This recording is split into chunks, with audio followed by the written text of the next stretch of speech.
Ba-da-ta-ta-ta. All right. Good morning, guys. Good morning. Good morning. We are here to talk about the Real Housewives, right? The Real Housewives of everything is what is really given, to be honest with you, child. Give me 1 second. All right. Okay, so we got to talk about Real Housewives of Atlanta. Kandi Burruss, she's going through this divorce. She came and she did a video, and I want to make sure that I have that because we're supposed to talk about it. You feel what I'm saying? Because Kandi, I think I got it over here.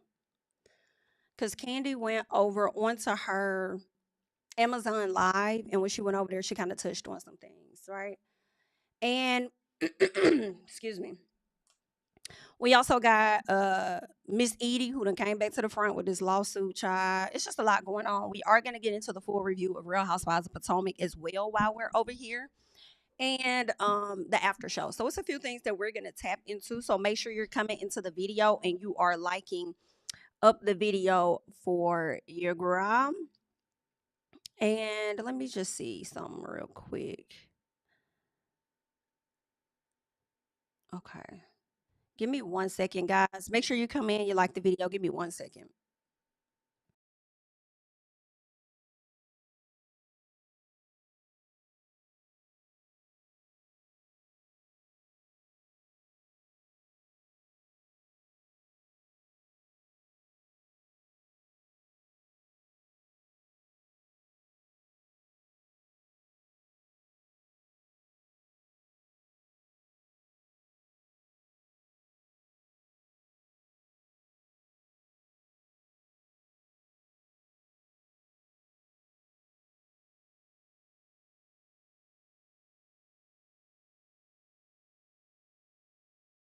Whew, child, it's a lot going on, ain't it?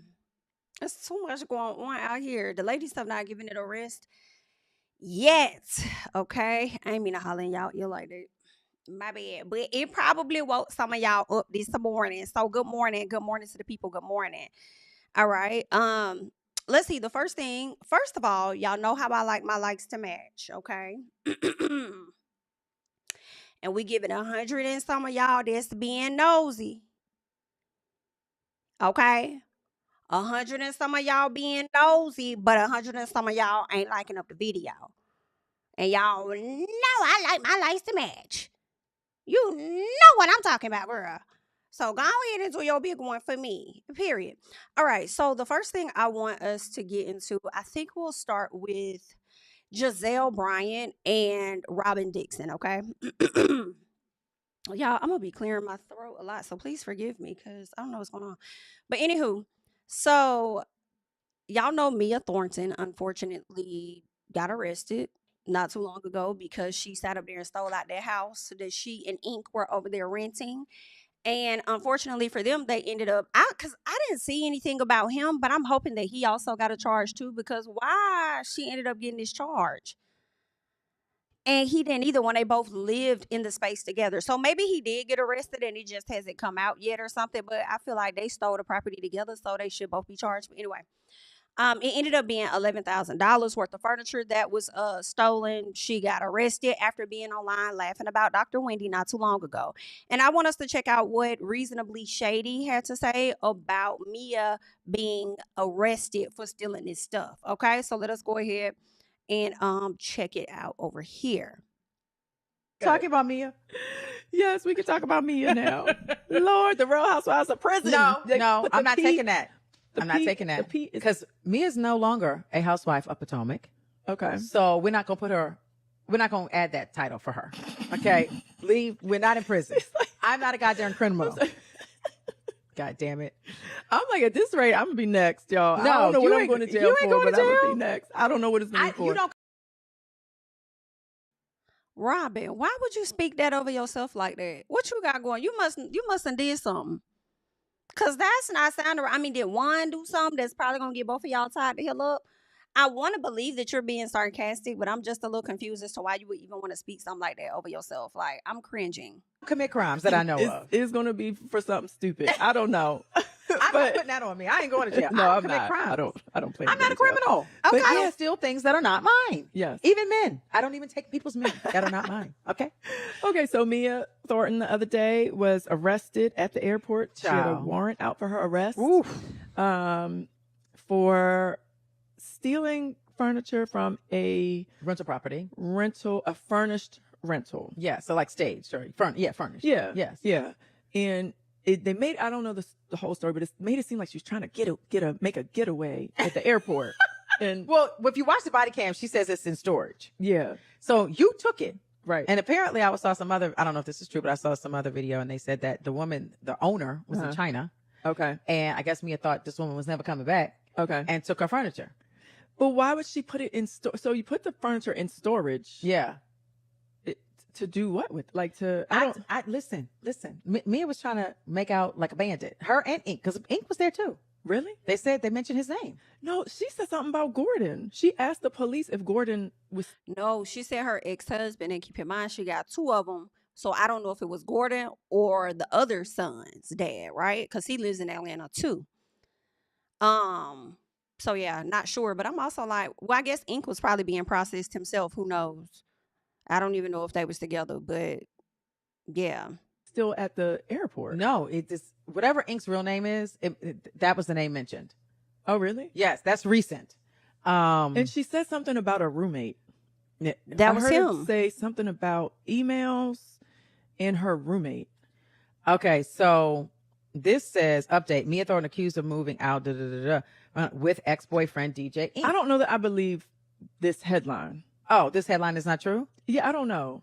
I mean, In a report, condo management. Now, Robyn, before we finish, come here. Come have a seat. Come sit down. Cause you being real apprehensive a little piece for me. You being real skeptical. You know what I'm saying when it comes to this headline. And you mean to tell me that you didn't dig into this information like your ass sat up there and dug into Dr. Wendy's information?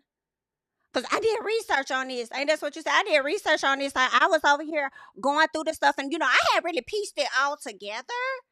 I pieced it all together before they even came out with everything. That's you. And Miss Investigative Robyn, okay? Miss FBI Robyn, you don't believe this headline now? Now you confused. Now you don't know what the hell going on when it comes to Mia. I know she down here in Atlanta, but I mean, now you questioning stuff? God, that's a lot. I don't like that, Robyn. You're going to have to put your thinking caps back on. Okay? And something about it is just, ugh. I don't like that. All right? But anyway, come on here. Let's go ahead and get back, child. Company alleges that Jared Fields McCool. Thornton. When was her last name? Fields ever? That's her maiden name. Okay. As Fields. Jared McGriff. Okay, yeah. So he's Jared. Yeah. This is allegedly. We're going. I don't want nobody coming for me Okay, so his name was probably on the. on the lease. Oh yeah, Okay. but that doesn't mean that he was involved in stealing the furniture. But he's going to be blamed if his name was on the lease. Right. But my thing. We're Okay, talking so, about And she was saying something about the keys her husband had, her ex-husband had them. But then Mia was also saying something about, can we call? And I think they bleeped out the name and said, so we could get the stuff because like, I'm sick of this. I told him I'm tired of this. So it sounds like she about did what Ink wanted her to do, which was take all of this stuff. And Mia, I don't know. I'm trying to give her a little piece of an out, but not completely. It's like, do you not know how this works? To where Ink was like, nah, you could go ahead and take it. Like, it's cool. It ain't even no big deal. She ain't even going to be looking for it. Like, I mean, that's what I've done in my other properties, right? That I've stayed in that was furnished. When I took the furniture, they ain't even stay there.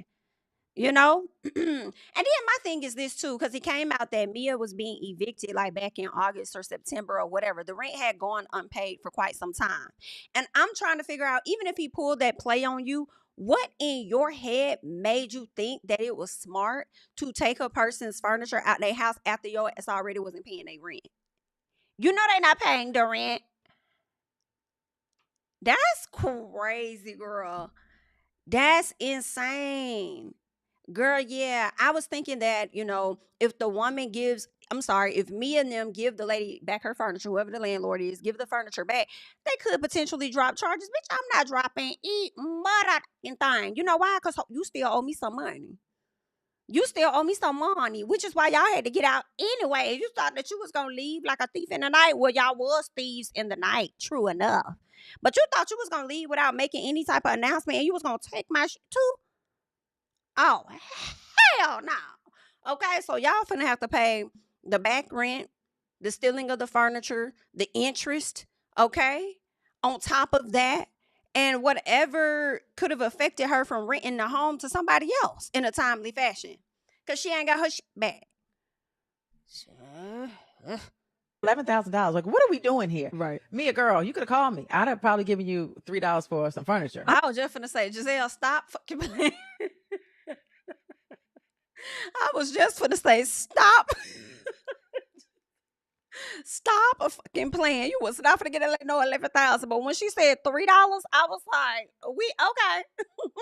Okay, we see each other, girl. Okay, bitch, I would have gave you $3 if you would have just at least put up a GoFundMe. Like, damn, we ain't even have to go like that. I'm just confused. My confusion is, okay, so they're moving out in the middle of the night. Like, how? I don't. If there was a warrant out for your arrest, this Robyn, has been don't piss ongoing. me the I fuck don't know. It's very confusing. It's all strange. Very confusing. But at the end of the day, it is. How the fuck Robyn finna piss me off, bro, for real. Robyn, don't piss me off. I am so glad 160 is not here. Do not piss me off, girl. Okay, like it's not making sense. It's just like I'm just trying to piece it together. Like it's just I'm a little confused. But you knew that Dr. Wendy didn't have no burglary in her home. Right, but you knew that information though, and you cannot wrap it around your brain that Mia done stole these folks' stuff up out the damn house. And then here's the gag for me with you, Robyn. It's the fact that we don't even have all the damn evidence with Dr. Wendy. What we really have is he say, she say, and he say, she say is coming from the prosecutor's office, right? Of what they've documented. We ain't seen no hardcore evidence or nothing. We just hear what they done fucking told us. BITCH. Okay? BITCH. Girl, we have body cam. This whole slick telling on herself. Okay? It's in storage. You can tell her to go get, can we call? So he can come get this stuff. Because, I'm about sick of this. Like, girl, it is there. It's there. I'm so confused as to why you're acting confused. But you was a motherfucking court reporter, baby, when it came down to knowing all the facts with Dr. Wendy. Was that you? Yeah, Robyn, call me. Because you getting on my nerves. Okay? Because that was just, am I the only one? Am I the only one? Because that don't make no damn sense. Okay? I'm just like, no, she didn't, girl. You was over here getting your Johnny Cochran on just a few weeks ago, and now you got amnesia and you just lost. Like, this is not making sense. But whatever they said Dr. Wendy did, she did that shit though, right? Let you tell it. And granted, maybe she did. But don't be sitting up here acting like Mia didn't do it too. Like, are you okay? It is a crime to steal somebody's furniture. Yes. And I'm sorry that she's, put herself in this situation. Sorry. Are you? I am. Why?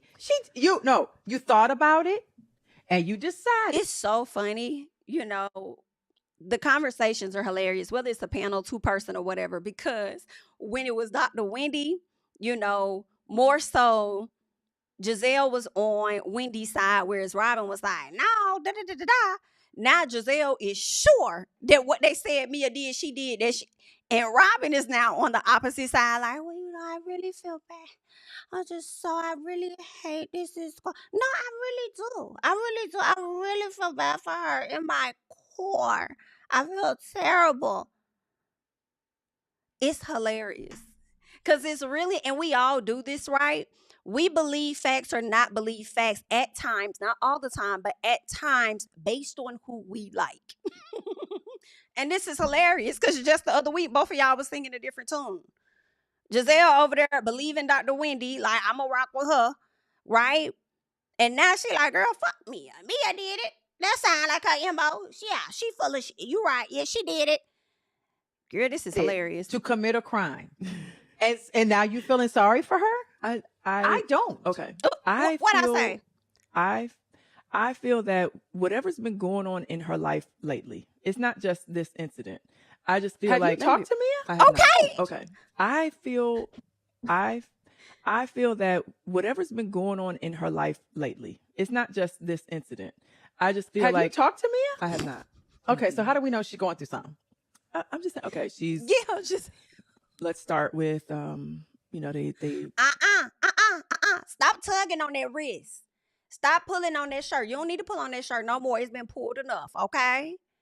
All right. Look into the camera. Look into the camera, Robyn. Don't hesitate. Don't look around. You are not on trial here. Understand? While you searching for ways and answers to defend Mia, you look crazy, my love. Okay? But it's all right. But stop fidgeting. I want you to all I'm asking is that you have the same energy that you had when you was talking about Dr. Wendy. That's it. That's it. That's it. Two things can be true. Right? That's it. I just want you to have the same energy. her family, she got a divorce. They lost their business. She got a divorce. She left, town for a man, which kind of the way Robyn, you pissing, girl. Robyn is pissing me off.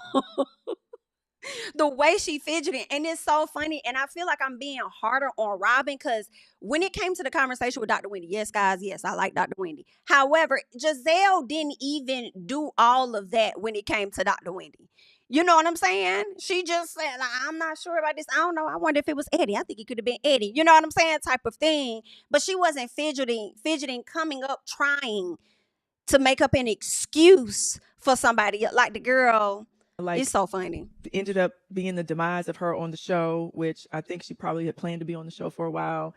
She moves to Atlanta for this man. She breaks up with this man. She gets with another man. She breaks up with him, or Are they breaking up with her? Okay, they break up. Okay. I'm just saying. I just feel like she's searching for something, and And you don't think that these are faults of her own? You do understand, you being the big grown woman that you are, that we make choices. And these were choices that Mia chose to make when it comes to Diddy bopping and frolicking around town with different men. Nah. She made them choices. She made a choice to go steal that lady husband and be with Gordon. So now that she done got stolen from him, I'm not, hey, it is what it is. But you the one who thought you was going to have better because ink sold you a dream and that ink faded. Oh, girl, not only did you use that ink to sign a contract for a lease, but you also used that same damn ink to sign off on them charges that they put on your ass. This is insane, and I just could not. And I don't think that you ever should deal with him again in life. Whatever fairy tale connection y'all had going on when y'all was in high school, leave that shit where it's at. Leave that where that's at, Mia. Okay? Leave that where that's at. That man done brought you down here and then put you in a position to be evicted, and you want to sit up here and complain about Gordon, talk about how you pay for everything and you got to give Gordon money and you got to pay for the bills and do this and do that and do this and do that. That's crazy, but I don't recall Gordon putting you in no position to get no eviction. Ooh. Or charges.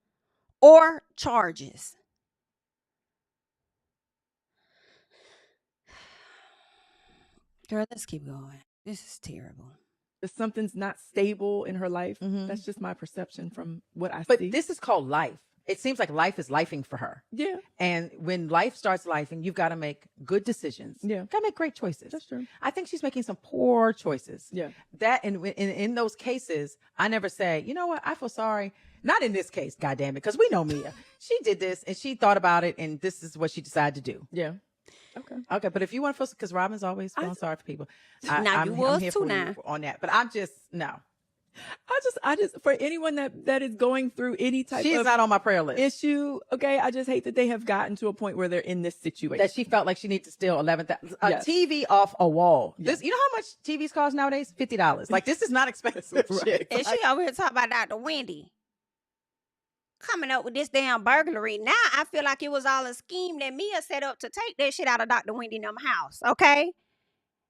Anyway, What's happening here? Why is she taking furniture? Yeah, I don't know. That's the part I don't understand. If she moved out in the middle of the night, why do you put it in? I don't know. It's don't make no it's sense. weird. I don't think we have all the details. But Let me tell you, clearly I'm need calling to- Jacqueline she over the should have given weekend. the ladies furniture back. I'm calling Jacqueline over the weekend. You I'm gonna getting get the the tea. No, matter of fact, I'm gonna have Ashley call her. Because Jacqueline, we know she loves spilling the tea. Jacqueline gonna give it She gonna all give it- the Oh, business. hollering. Oh my gosh. I was talking to somebody about it. I can't remember who, and they were feeling like she did this as a stunt. No. And I'm like, no, you No. don't stunt your way to jail. no.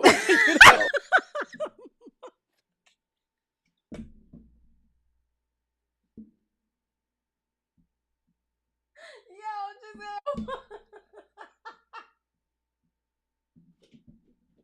Gizelle wildin', bro. Oh my God. Gizelle out in this bitch. Wow. Stunt your way to jail, bitch. I ain't even gonna hold y'all. I thought about Dr. Wendy. Oh shit. Girl, not all that.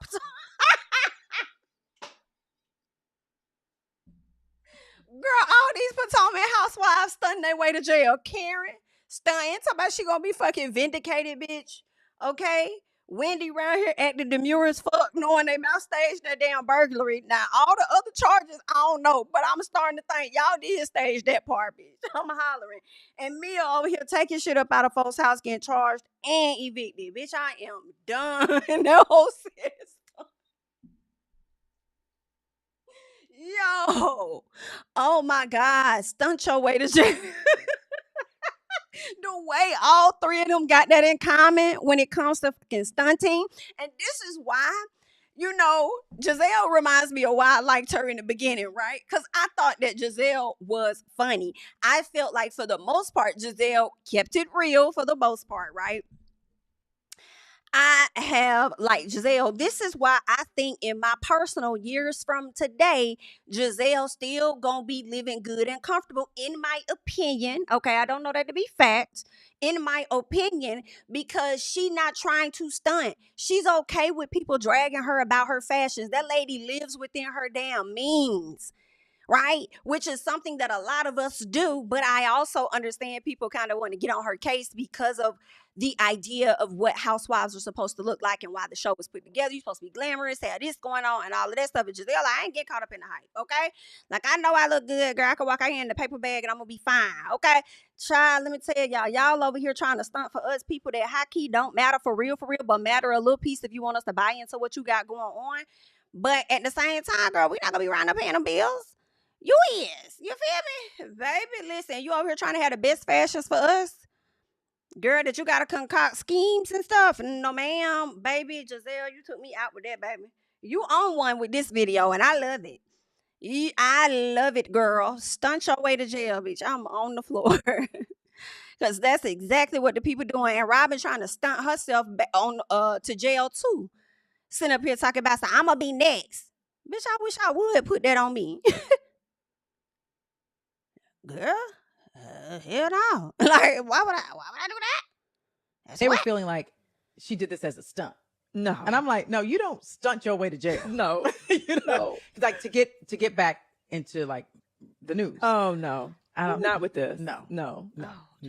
I do want to say she looked very good in her mugshot. Did she? Yes. Okay. Her mugshot, she looked good. Better than Wendy. Oh yeah. It was that's what Wendy was going for. Like Mia gave. Bitch, you think that's what Wendy was going for? First of all, Wendy was in her house in the comfort of her own damn home with this piece of wig she had on. This bitch just got off a flight. I would expect Mia to look a little more put together coming off a flight than Wendy as being in her house getting snatched the fuck out. Okay? Now, maybe Wendy was trying to do that with that smile that she was giving. I was like, oh, girl. Okay? It all looked bad. And Karen, you know yours was the worst mugshot of them all. But let's keep going. What Wendy was trying to get. Wendy was going for my wig is on crooked, and Mia was going for glam, airport glam. Yes. Okay. No, but it was like natural. You know, it was like natural airport glam. Yeah, She looks good. Yeah. I like her mugshot. Okay. Well, You gotta give her that. Come on now. Okay, fine. But Mia, girl, if you're gonna do this, like, do it for real. Like, still $250,000 worth of furniture, not $11,000. No, because that's gonna get you serving time. This is like a misdemeanor. Yeah, is it? Yeah. What's the threshold for misdemeanor? Is it 14,000? Oh, I don't know. It's something like that. Yeah, I don't know. But Okay, she'd be Mr. all Me, right. she do a little community service. She should be good. Yeah. actually, just give the people their furniture back. That part. Like Oh, what? she probably gonna listen. She gonna get them that furniture back. Have to Give pay. the key to the storage facility. Or girl, just bring and it they gonna back. tell her what Yeah. else. I would have that furniture and that TV hooked up so fast. What? The minute they say you have a warrant out for your arrest, and she was aware. Oh no. I was just joking. Like I wasn't really taking your furniture. Like damn, relax. They said I was joking. Yo, they wilding today. This is crazy. Like, Oh gosh. And clearly I don't want no. Hey, Just, make it be clear, I'm not doing what Mia did, which is laughing at Mia like she laughed at Dr. Wendy. You know what I'm saying? I'm just laughing at how they are talking, you know? I don't want your ugly, nasty, filthy furniture anyway. Yes. Your cheap furniture. I don't want that. where's Bobby Valentino in all of this? Oh, Does he have furniture? Anyway. I don't think she can fit it. Is it- he has children's It's fun furniture. size. He has fun size furniture. That damn Children's. Robyn. You know, when you go and you visit your kids' kindergarten class, you guys sit in those the little chairs. Now, y'all, that is not nice to be like that. You know, more tall women are liking the shorter guys I've been seeing, you know? I don't know. I mean, you know, I guess they're trying to Okay, normalize it. We are done. Are we Okay. talking about Mia? Whew, that was that. Let me tell y'all, these ladies was a mother key on today.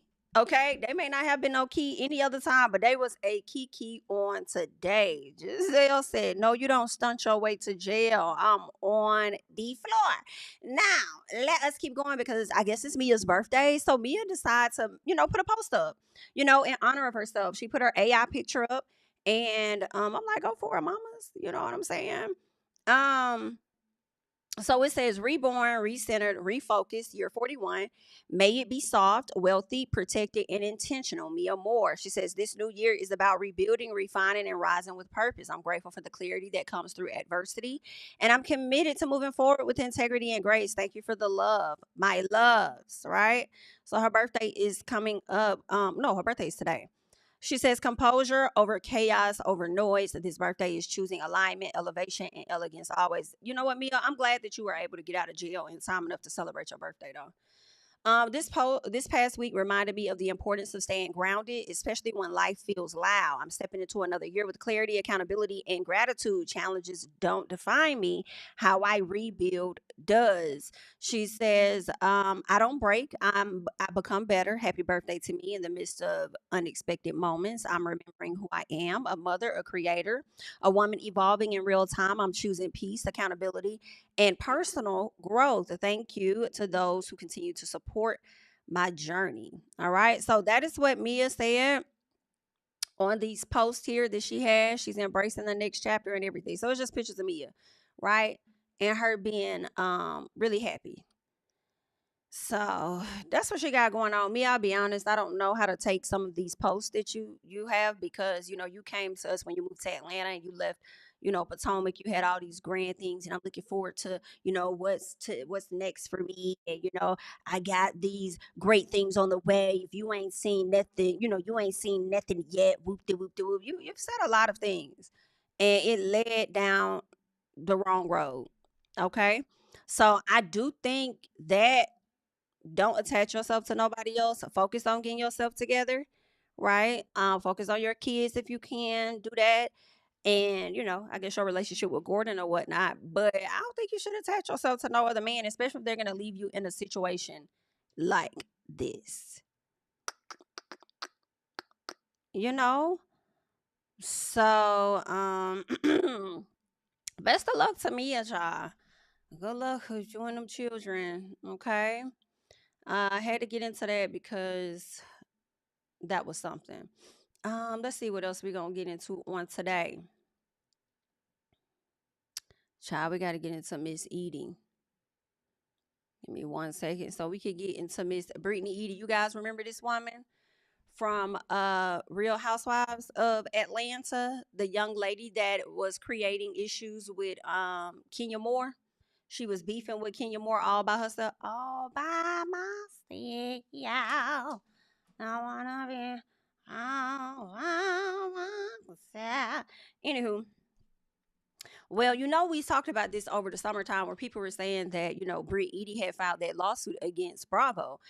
And yes and no, it wasn't like a lawsuit yet. It was like a summons for one, right? And then they go through all the paperwork from my understanding. And then what they end up doing is serving it to Bravo. But she didn't serve it. And I felt like what she was doing, when people say, oh, she's suing them for all this money and stuff. When I went back and I looked through some things, I was like, I don't think she's serving them yet. I think she's giving them time to see how this reunion is going to play out. Based on how the reunion was going to play out, if there was anything that they may have done, then I think she would have pressed the button, right? So I guess after much thought, and back and forths, I guess, with her attorneys and stuff, she decided to go ahead and press that button to sue Bravo, right? So I'm reading from Bloomberg Law because I saw this last night when it popped up, and I was like, whoa. Well, actually, I don't even know if it was last night. It was like earlier in the day, like the afternoon when I saw it. And I was like, damn. I was like, so I'm like, are we sure? I said, because I said, did she go forward with it? Because I remember last year where it was kind of like not last year, but over the summer where she was kind of like, okay, this is a summons. I might sue y'all. I might not. Let me see how this reunion finna go. So I said, oh, wow, look like she must have went ahead and pressed that button. So they're saying Real Housewives Eady sues Bravo over RP matter. All right. They're saying that Bravo Media LLC and production company Truly Original LLC are being sued by a castmate on the most recent season of Real Housewives of Atlanta. And we all know who that is. They're saying Brit Eady claims that in June of 2024, a castmate named Kenya Moore published to a group of hundreds of live onlookers and the defendant's cameras, a photographer, of a woman engaged in a graphic manner. Told the audience the woman was Eady, which wasn't true, according to the lawsuit filed Thursday. Right? So she just filed this. They're saying, despite initially recognizing the depravity of more sexual harassment of Eady, Bravo and Truly Original allegedly made the disgusting decision to leverage it at Eady's great expense by pressuring her to discuss the incident and her sexual history on camera over Eady's persistent objections. But I'm a little confused by that. Because first of all, when you sign up for reality TV, you sign up to expose all parts of your life, right? And when something happens to you on a show, they want to know, how are you feeling? How are you processing it? That's the whole point of capturing things in reality. And I'm not saying that Bravo did not cross the line, because I don't know. I'm not going to be in the courtroom, none of that. You know what I'm saying? But I'm just trying, I just have questions. So I'm just wondering, how did they necessarily pressure you to ask that question? Because I feel like it's also been times that, despite you signing up for a show and, you're supposed to give your whole life, I feel like there's been times where we've seen people say, I'm not talking about it. I'm not asking about that.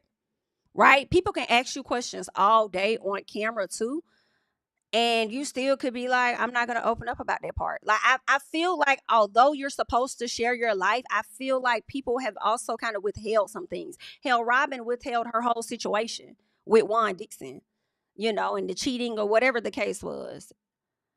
Right? But then it ended up coming out. So, and a lot of housewives talk about stuff that they withheld, but Brit is feeling like she was pressured to discuss the incident and her sexual. Well, you're going to talk about the incident, period.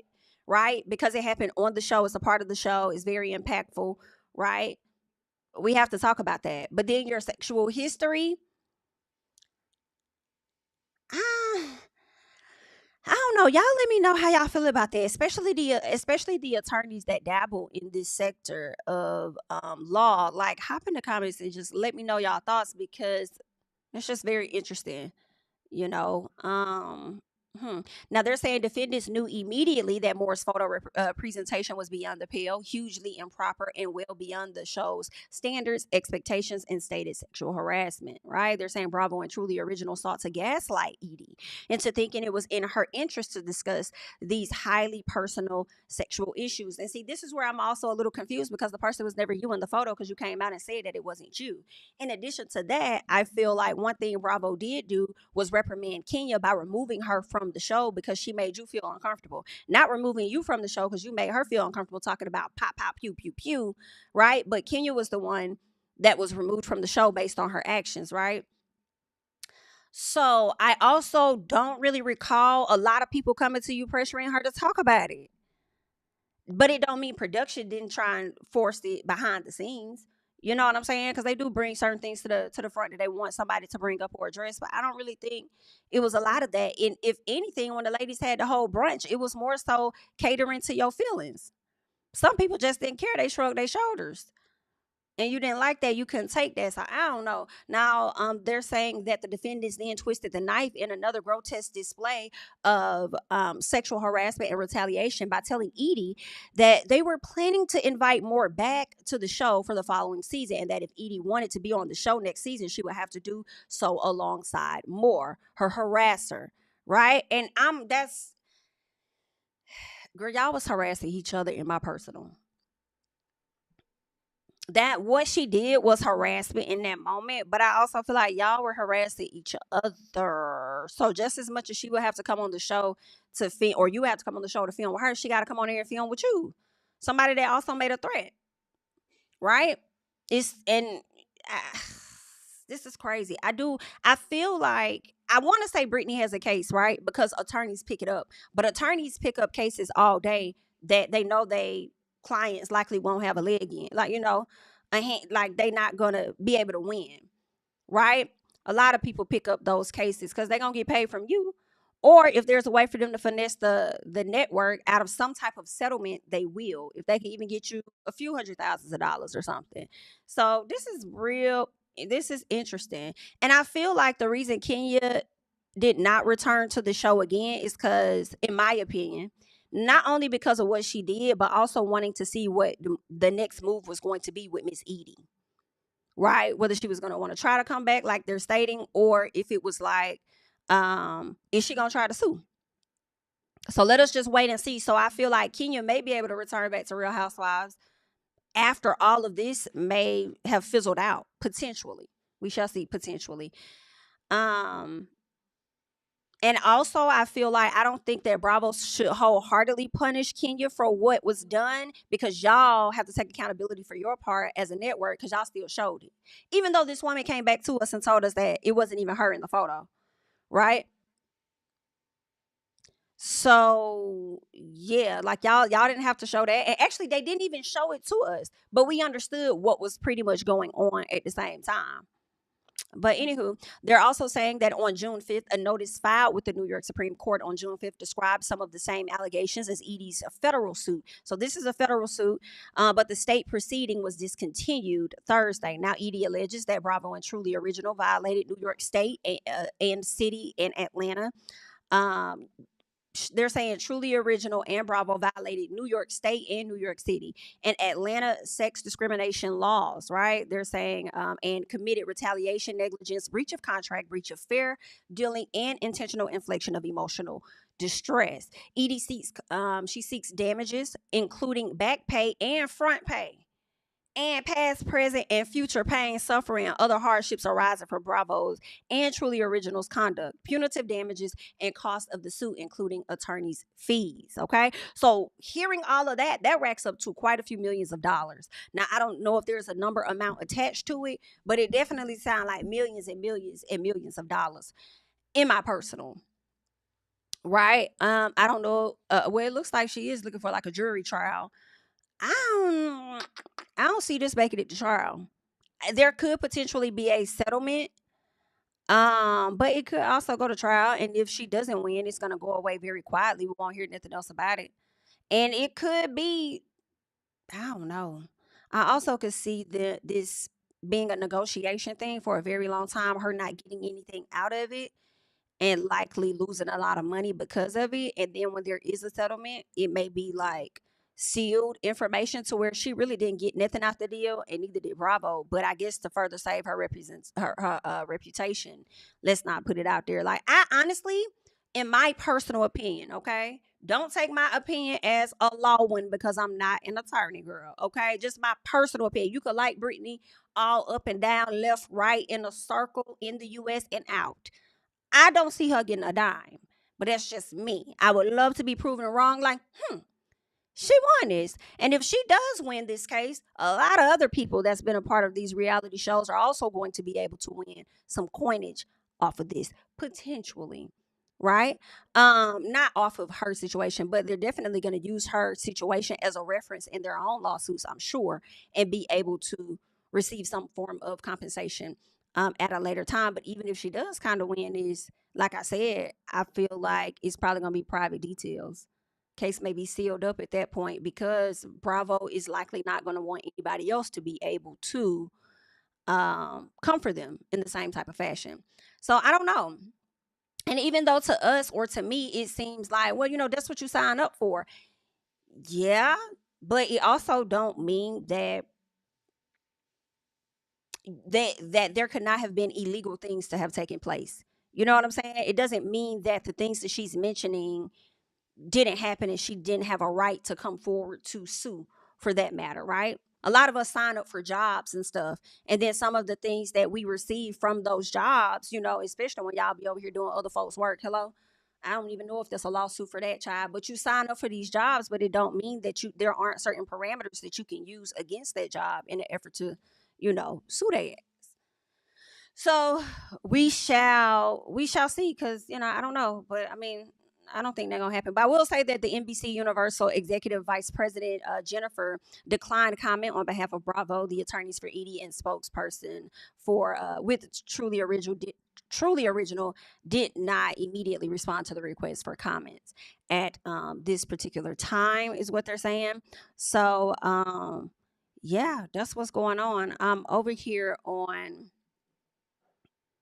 Reality Entertainment as well, just checking out to see if there's anything else in this lawsuit that I didn't already talk about. Right. I feel like we got into some of that. Defendants ultimately made the disgusting decision to leverage it at her expense. The graphic photo at issue appeared to depict a woman performing fellatio on an unidentified man. It was presented to a group of about 200 people. Right. Let's see. More represented the audience that the woman in the photograph was Eady. So she said it was her, but I'm so confused because you came back and said that it wasn't you. But I think what she was trying to say last time was that they had her thinking this entire time that it was her. And so she suffered emotional distress from believing that it was her, only to find out, according to her, months or like a year later, she learned that it wasn't her. Right. So I think that was something she was trying to say. In attendance at the event were nearly a dozen of defendants, camera people who had been filming. Okay, defendants knew immediately that Moore's presentation of the photo was beyond the pale. I think we got into all of that. When Eady pushed back, okay, let's get it. So, okay, so despite defendants' immediate appreciation that the presentation of the graphic image was improper and beyond the bounds of the show, however, defendants made the decision at heart of this lawsuit. They decided to leverage Moore's attempt at RP at Eady's great expense. Over Eady's persistent objection, they pressured Eady to discuss the incident and her history. They sought to gaslight her, is what they're saying. They told her it could just be like the Kardashian SCX tape, meaning Eady should use this hypersexualized exposure to obtain further publicity for herself, right? They said in some substance that she should get it all out and take control of the narrative, because the better we get this out, the better the fans will understand and have empathy for you. They wasn't wrong when they said that, and I do believe that they said that to her. I do believe that sounds like something the producers did say to her. For sure. Let's go ahead and get in front of it. It could be like a Kardashian moment, but it can't be like a Kardashian moment. Number one, because you're not a Kardashian, you don't have that hue, right? But at the same time, we also did not see an actual SEX tape. We only heard what it looked like. We didn't see nothing on the show as it pertains to the show. Like, we didn't really see that. So you could have got in front of that. Had she had a sit down with Kenya, maybe she would have learned in that moment that, hey, it wasn't even you in the picture. Right? I don't know. So then she said, you know, they would have had better empathy for her. Yeah, I think also I think that's the real reason she's suing, based on how the fans reacted to her. But when you came on before the show even aired, you were doing all these interviews and stuff, and people are just gonna have to wait to see and da da da. And when they saw it, you thought in the beginning everybody was gonna be on your side, but a lot of people were more so on Kenya's side than your side. And when you saw that the narrative was shifting and the fans weren't fucking with you like you wanted them to, that is why, in my opinion, the lawsuit came to the front, right? And I think based on how she would have handled it afterwards, I think the audience would have had more empathy for her, right? Nobody's saying she shouldn't be upset. Like, anybody would be upset if something like that was put out there about them, right? Whether it was a private moment, in my opinion, whether it was a moment that you did do on camera, but you probably thought you scrubbed it or did away with it. Like, it was a reason it probably was off to the side and never to resurface again. So, I mean, she didn't want nobody to see that, but I think also what they said, they weren't wrong. I believe they said it, and I think a bit more ownership. Like, yeah, I did things just like a lot of y'all have.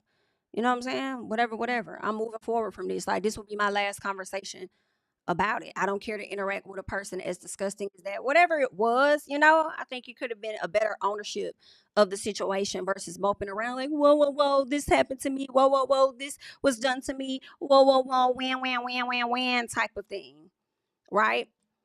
But what else? Okay, so when Eady pushed back and said that she wanted no parts of this, defendants effectively said if she did not discuss the incident on camera, she would face less and potentially no camera time and may lose out on pay. That's true. I believe that too, because that's likely how that contract was set up. Right? We've heard other housewives say that. No, not much camera time is not much pay. That's why when we get into Kay, that's why Kay wanted to make sure she came to the front and asked Monique that question. Okay?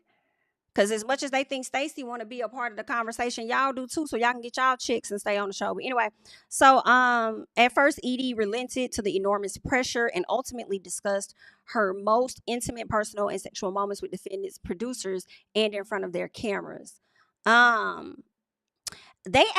remember seeing a clip of her in the previews, but they actually took it out the show, because I remember talking about that, because I kept mocking the moment when she said, like, you know, I gotta talk to my mom about sucking dick, right? And they took that completely out of the show. That was a part of one of the previews, but not in the show. Defendants thereafter chose to air many of these discussions to the world.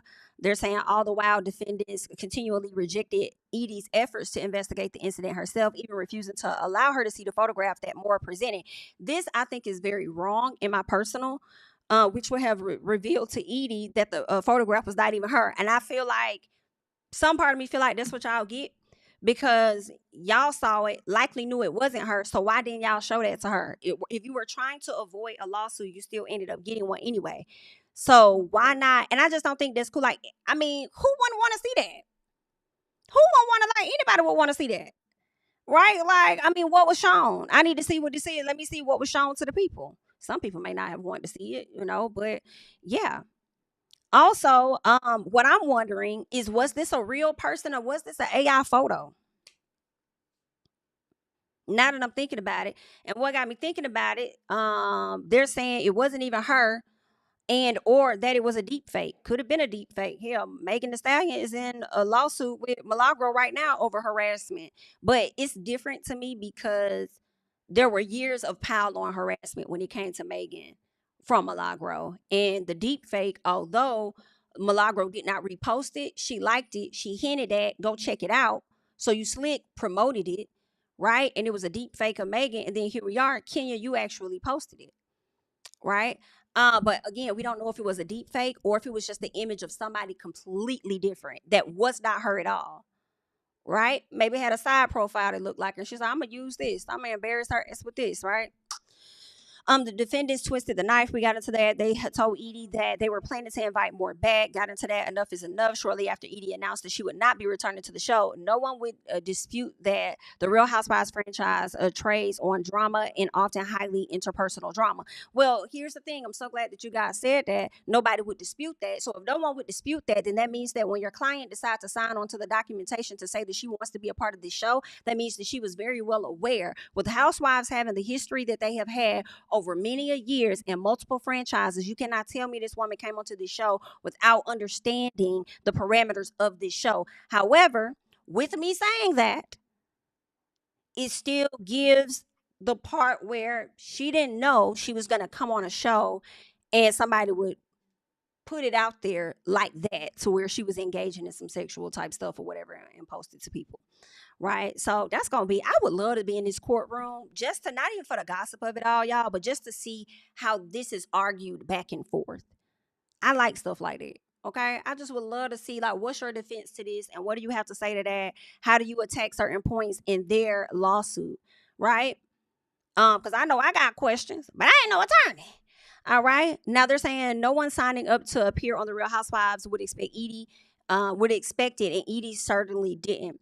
Going back, they said, but it was never traded on this type of graphic sexual drama before for obvious reasons. It's disgusting, beyond the pale, and illegal. But you know what else is illegal? Y'all be mad.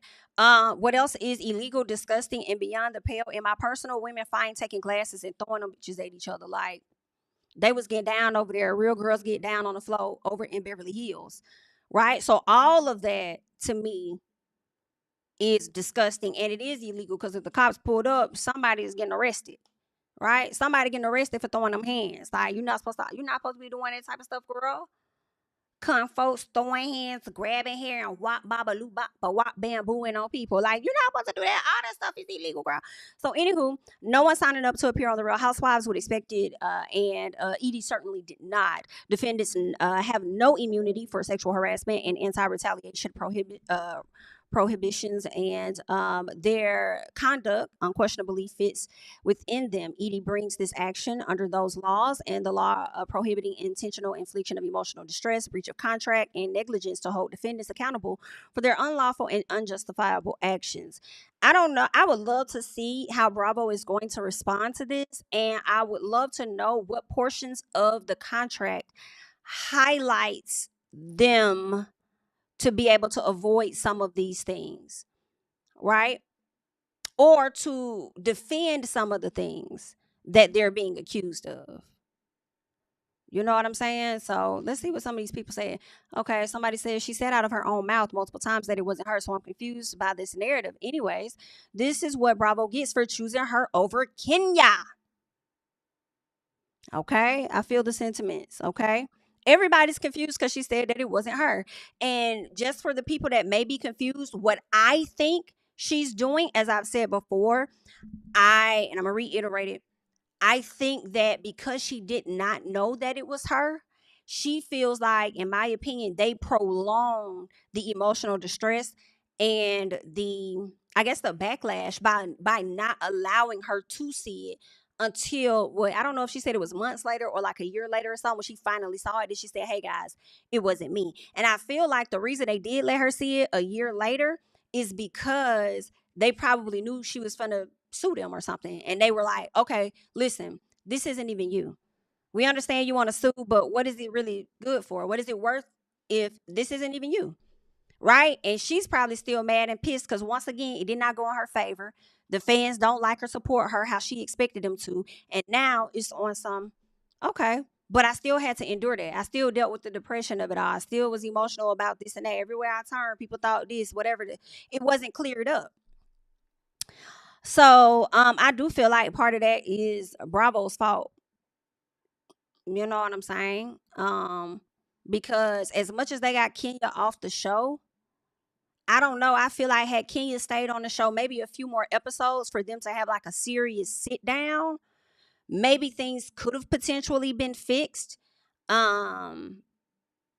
And they could have had the conversation, the discussions, and she would have learned that it was never her. So there was really no real conflict resolution between the two ladies. And then here we are. But y'all let me know, because some of y'all may feel differently. Y'all may feel like I wouldn't want to talk to her after she did that, whether it was me or not. You did it with the intentions of. So no, you can't talk to me. Get her off the show, right? So y'all let me know.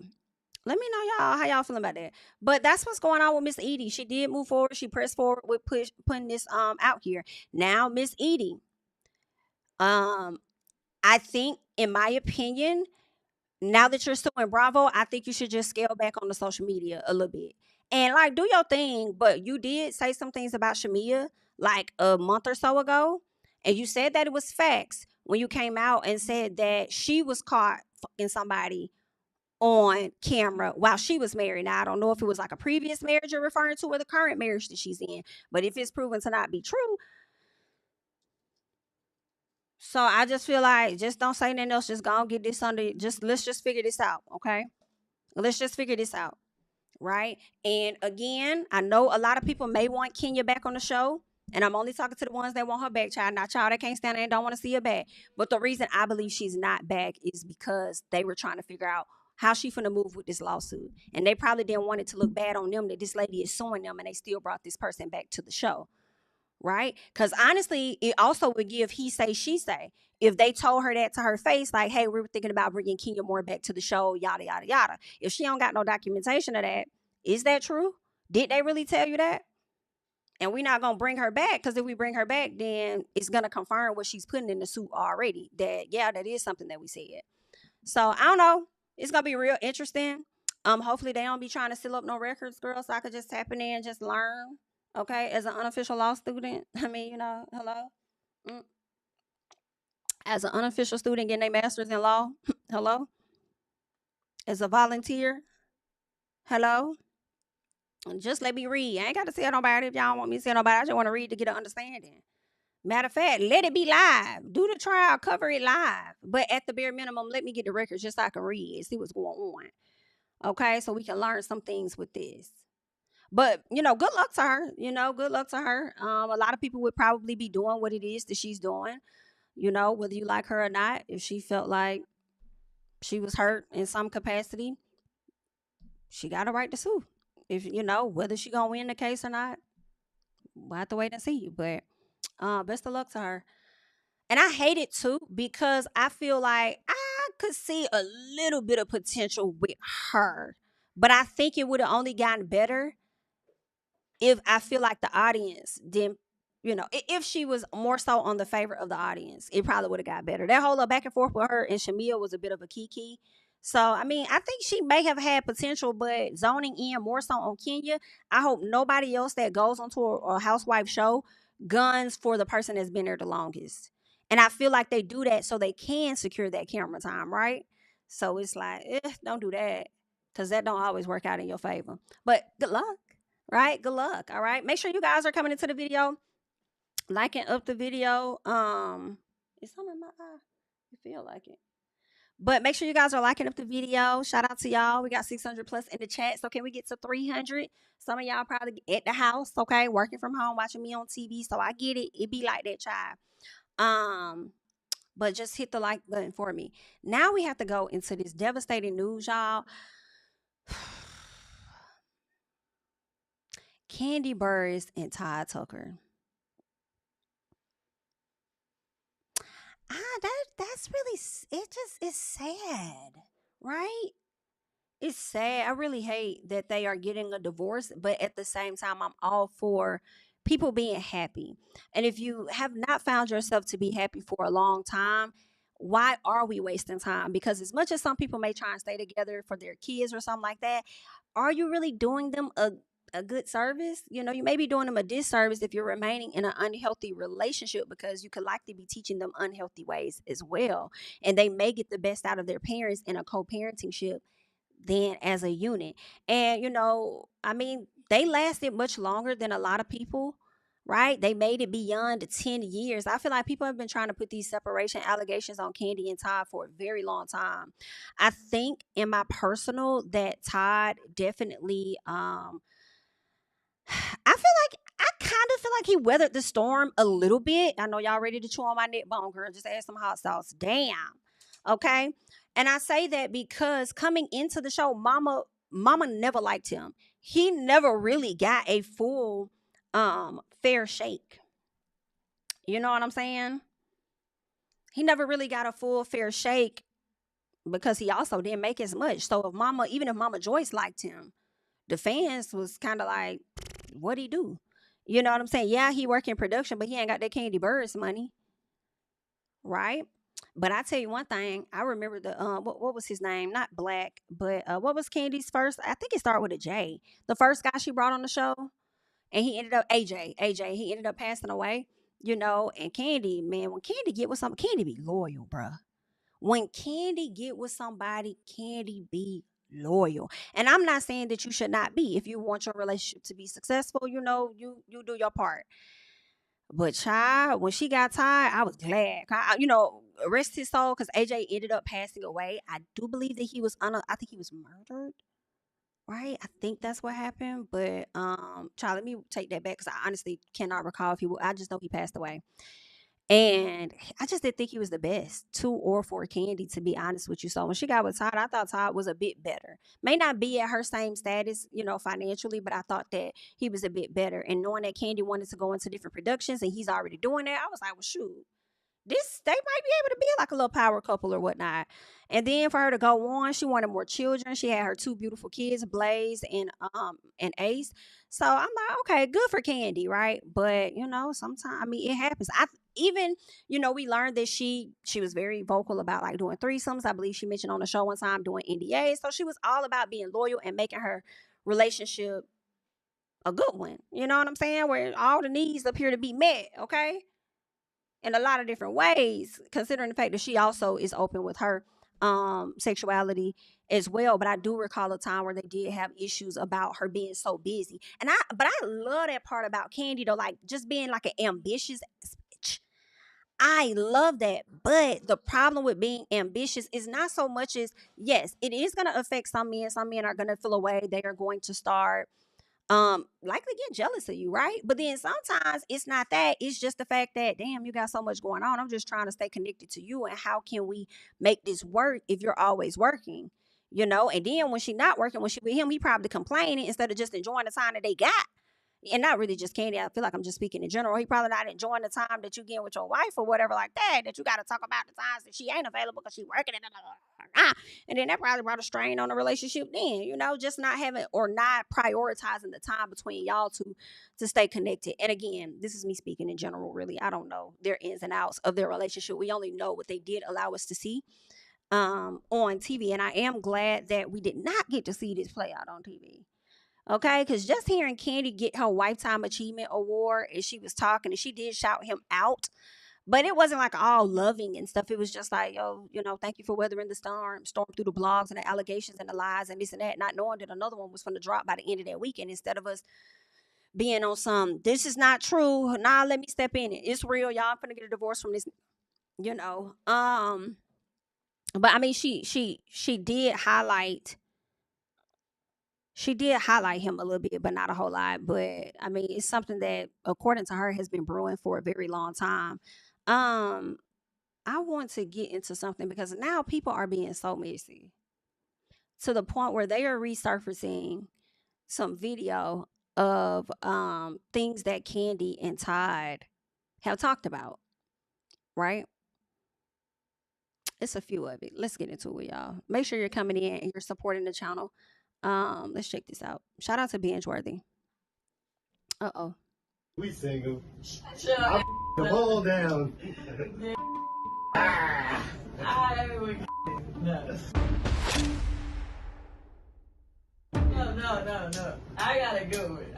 Would you be mad if I was smashing one of your friends? Hell yeah. If we went together no more, yes, you're my husband and my children's father. Is there any friend you wouldn't even be tripping about? If don't ask like you think not about tell it. me, I'm just talking. I'm just talking shit. It ain't going nowhere. Then I was like, but babe, I'm happy now. That's what I'm saying. Like, call her babe, and you talking about, but babe, I'm happy now. Why would she be babe? Why would she be babe if she would be the ex-wife and you over here smashing one of her friends? The question is, y'all ask questions that y'all don't even want the answer to. So would you be okay with Kandi smashing one of your homeboys, one of your good friends? You wouldn't like that shit. You'll be trying to say how disrespectful it is and calling her out left and damn right. Right? But some part of me felt like he was playing in the clip, right? When we saw it many years ago, I feel like he was playing. But now, as we are here and they are getting a divorce and people don't know what's going on and it's only left for people to speculate what's happening, it do make people kind of question, like, bitch, was he for real? Now, don't go do that. Now, Todd, I'm going to tell you right now, baby, I don't think you should do that. In my personal, because if you are a person that is trying to venture out and do your own thing, you're always going to be in Kandi's shadow, whether you like it or not. It's always going to be Kandi Burruss' husband, Todd. And I don't think you should be caught out there with one of her friends, because I do feel like it's going to taint the brand a bit. Don't mean that you can't go off and be successful, but some people going to put a hard stop on supporting you. Just a little piece. So I will hope nothing like that is true and that you guys did not do anything. Like, you didn't do any of that. I would pray. To me, it's like... And Ace and Blaze loves them. First of all, this lady hair is gorgeous. Out of you bring so hot around like you. Let me tell you. I know I'm just messing up your whole video. I'm smashing all. Oh, Jesus. Yeah, I was smacking the shit out of you bring so hot around like you. Let me tell you how I am, right? The same way that you just said that, that's exactly what I'd be thinking. Like, let's say my kids were younger and they still, like your kids' ages, right? Your young kids' ages. Right. I would rather you date my baby daddy than some stranger. Because I know you're gonna take care of my kids. Like, I would rather that than some stranger. Why? That's now weird to listen, me. I wouldn't prefer it, but if it happened, I don't know if I would fall apart like some. You know what I'm saying? I understand what like, you're saying. because I'd be because I've had girls that I know, and that we have both but the same dude before, and then we be over there laughing and joking and talking shit together, like, you know, like, I thought his so big, that little bitty, you know what I mean? Like, we Say that on here? Oh, what? On YouTube. The D word? Yeah. I think you can. I'm just making sure. I'm not overly I'm sorry. You see how he got uncomfortable? You can say that on here? Nah, you ain't want her to say that in front of you, huh?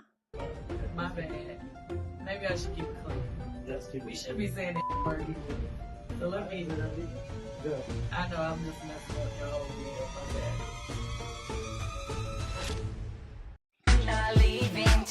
No, but that's not even part of the conversation. No, but it is to me, because even in divorce, I don't think it's right when men be trying to take half of the women. I don't think it's cool. Like, I feel like a man should always be a man and be able to handle his own. So you gained your money while the man was with you, and he nurtured you, he helped you, gave you ideas. He was a... I disagree with that. I mean, I agree and I disagree. Like, if he put in on this, or if it was a business y'all came together on and y'all both generated the ideas to form the business, then I don't think he should get anything on the back end.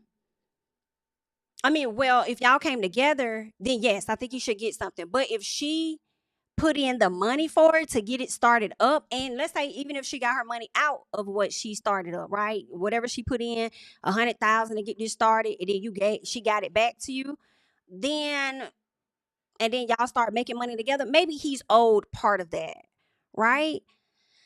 But also at the same time, if she's going to be the custodial parent of the children, I don't think it's fair to be trying to get all of her money. You know what I'm saying? I don't even know if you should get half. Like, I wonder what's left between them now that some businesses have closed down. I do believe that the OLG over on Camp Creek, and their food was so good, I ain't gonna hold y'all. I like the Camp Creek one. Okay. That one's still open, but I believe the other ones may be like closed down. So I'm just wondering, what other joint ventures do they have together that he would be able to get access to? I mean, they do have the Peacock movie and stuff. Part of that, that progression. You don't think he should get anything? You did it all. What is he doing? I'm with Tay. She did it all.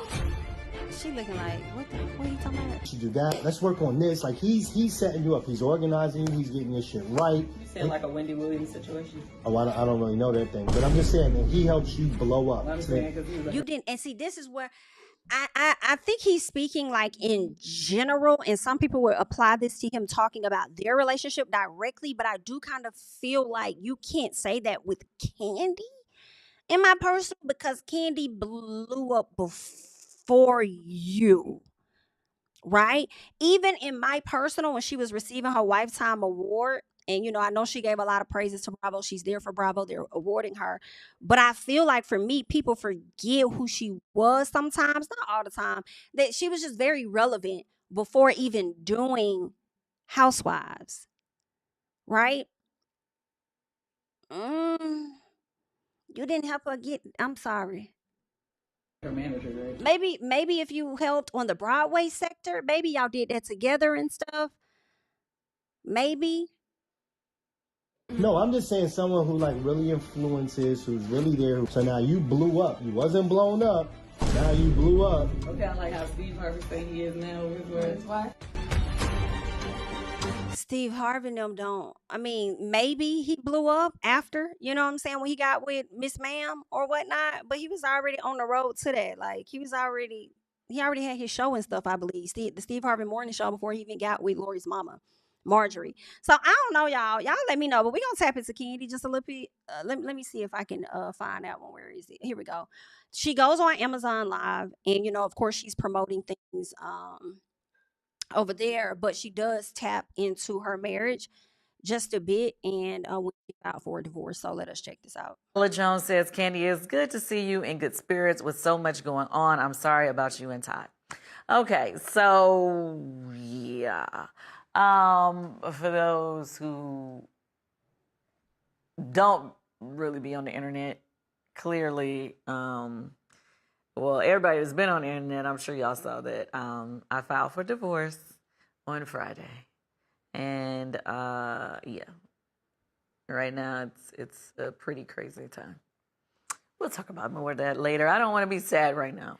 Sage says, how are you feeling today? Okay, Sage. I'm going to be very honest with you. I am up and down. Obviously going through a divorce is definitely not the easiest thing. Sometimes, you're cool, you know what I mean? You're moving, you're mixing, you're moving, and you're hanging out with friends. But then sometimes you have your moments of sadness, and me being the Taurus that I am, I like to keep those moments to myself. When I was on Housewives, I really couldn't keep moments to myself when I got upset, so y'all would catch me crying. But in real life, my everyday life, I don't really like for those moments to be shared with the world. So, but I am sharing with my Amazon family today. So I am up and down.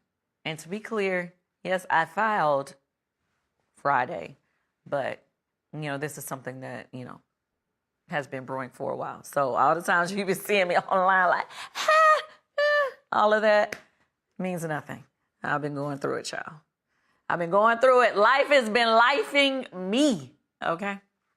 Got it. Mrs. Little says, how are you holding up? Ooh. And you could hear it in her voice. Like, I think Kandi's very, very raw right now.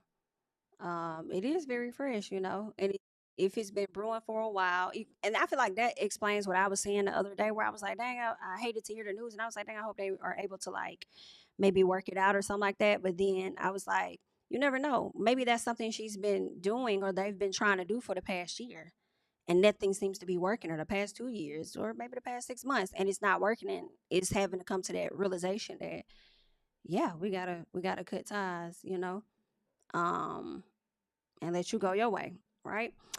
And I mean, it could be a situation that maybe Todd didn't cheat because of how their relationship is set up. Maybe he didn't cheat. Maybe it's a situation that she's just too busy, and he, at some point, just, I don't know, he could have got resentful. Possibly he could have just got tired of trying.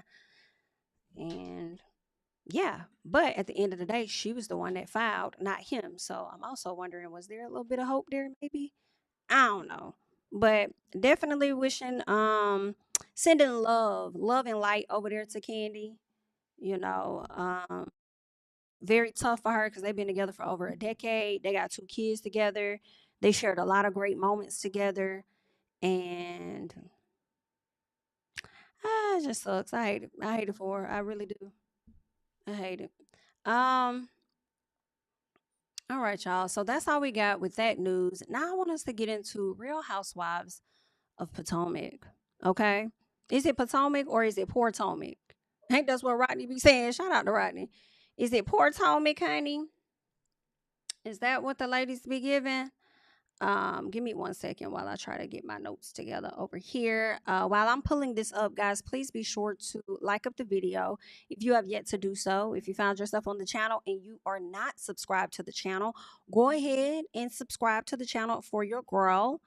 And I'm about to get this up so we can talk about some stuff, all right? With this crew of ladies, did y'all enjoy the show though? I don't think the show was that bad. I thought it was a pretty good show. I feel like the first time I watched it, I wasn't really paying that much attention to it. And then it was like really background noise. And then I went back, watched it. And I was like, okay, I think this was a pretty good episode for the most part, right? We got Monique into some things, okay? Just a little piece. And let's go ahead and get into it. So, Kiana. Okay, let me make sure I got this. Okay, cool. All right.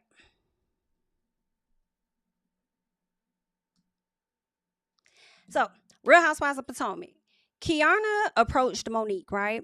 And, you know, they're doing this whole pride situation. She approached Monique to ask her if she's familiar with Stacey, just so she can let her know that Stacey over here dating your ex, right? Too much, Kay.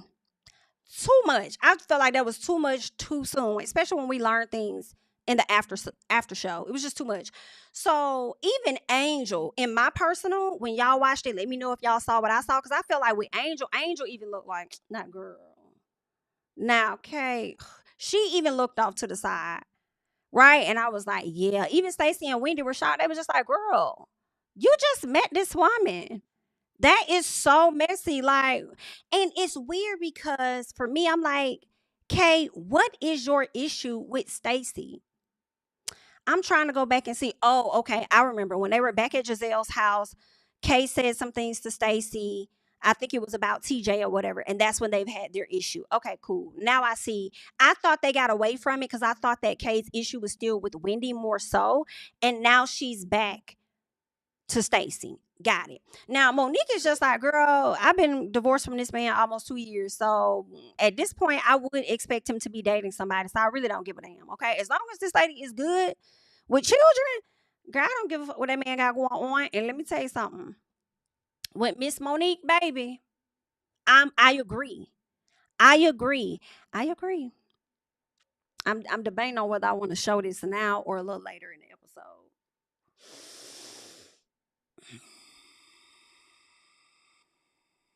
Let me see. Do I want to show it now? I'm going to show it now. And I'm going to show it now. And the reason why I want to show it now is because I feel like y'all messy. Okay?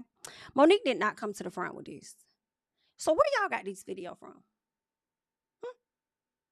Where y'all had got this from?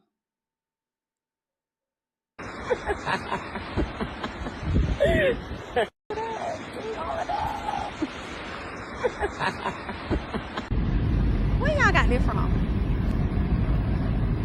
Did she post this or did she send this to him? The relationship is over and he sent it to somebody else. Like, how y'all got it? And maybe I missed one of Monique's stories. Possibly. Right? Maybe she posted it and I didn't see one of the stories and maybe it was on her IG story or something. But I'm kind of like, if that lady didn't post that, y'all is so messy for putting that lady T out there like that. Ooh, child. And I mean, I'm not gonna say that you messy. You just reporting the news, okay? So I'm not gonna say that's messy, but I'm just like, damn. Baby, I thought it was Childish Gambino for a second too, and then I had to realize I don't think we are of his kind. However, let's keep going. So Stacey's over there touching on Ashley and stuff, and she's saying, you know, you beautiful as a woman, but child, I don't know the way that you dress, girl. It kind of do a little something to me. I said, bitch, if you don't get your hands off this lady, this is the first time, and you know what? I feel like I've been agreeing with Ashley a little bit more, so I'm proud of myself. I feel like I've agreed with Ashley maybe 3 times. Once when she was talking about Stacey. I'm sorry, not Stacey, but Angel. Oh, no, girl, it's only 2 times. Damn. I think it's only 2. When she was talking about Angel at the BravoCon, and then here, in this moment, when she just felt uncomfortable with Stacey touching on her. Okay? Because I feel uncomfortable too. Like, why you because she did something when she touched her face to move her. I'm like, it don't take. It's one thing to compliment her, but the way y'all be want Ashley to come up behind y'all and do all this on your butt and stuff, like, I don't be understanding. Y'all really got a hard on for Ashley. I don't know. Maybe your next girl, maybe your next partner need to be a girl. Okay, I don't know. So Ashley then tells Stacey, I'm really happy for you and your cannabis line, but I'm not even gonna hold you. Like, the way that you over here naming it something that's in Yoruba, it's a little weird for me. And so Giselle's like, well, what did you name it? And she said, well, it's Shayo. I think that's how she said it, Shayo. So Gizelle says, so are you like Nigerian? And Stacey says that she has Nigerian heritage. I told y'all I took a DNA test and I talked to y'all about that. Like, remember, I have that heritage. And Angel said, I don't know, it's something about heritage and ancestry that's it seems a little off. And I'm like, it kind of is. It is. Like, I think she meant to say she has Nigerian ancestry, but I think the heritage may be certain things, and y'all correct me in the comments, honey. I think the heritage may be certain things that she's learned from the Nigerian culture. And I don't think Stacey named anything, but she may have just been using the wrong term, but she meant she has it in her ancestry. You know what I'm saying? It's in her DNA or whatever. So I think that's what was off, but I think her meaning is still the same. And so Wendy tells her, as your friend, if you're going to use the Nigerian name, then name it correctly, right? So that's when Tia comes and tell her that it's Shayor. Shayor. I think like with a R, even though the R isn't there, I think it's like Shayor versus Shayo. And I'm like, see, that's what I was kind of talking about, right? One, I was saying to Stacey in a previous review, like, you don't know how they really use that term for real, for you to just pick a Nigerian term and name it, right? Now we hear that you ain't even pronouncing it right. And I'm questioning whether you even spelled it right at this point, to be honest with you, okay? Now, Ashley tells Angel that this is another instance of Stacey not being genuine.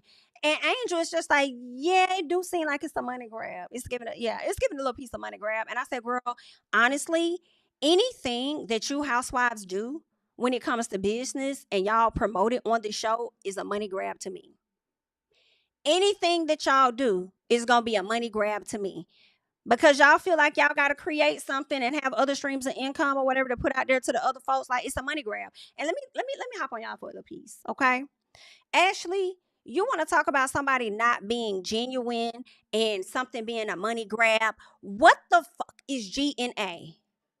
Because it's about to give the biggest money grab in history. I'm just so confused. Like, y'all slapping it on everything with these poor fashions. If y'all had a website and you're selling G&A, that is one of the biggest money grabs that I done heard so far.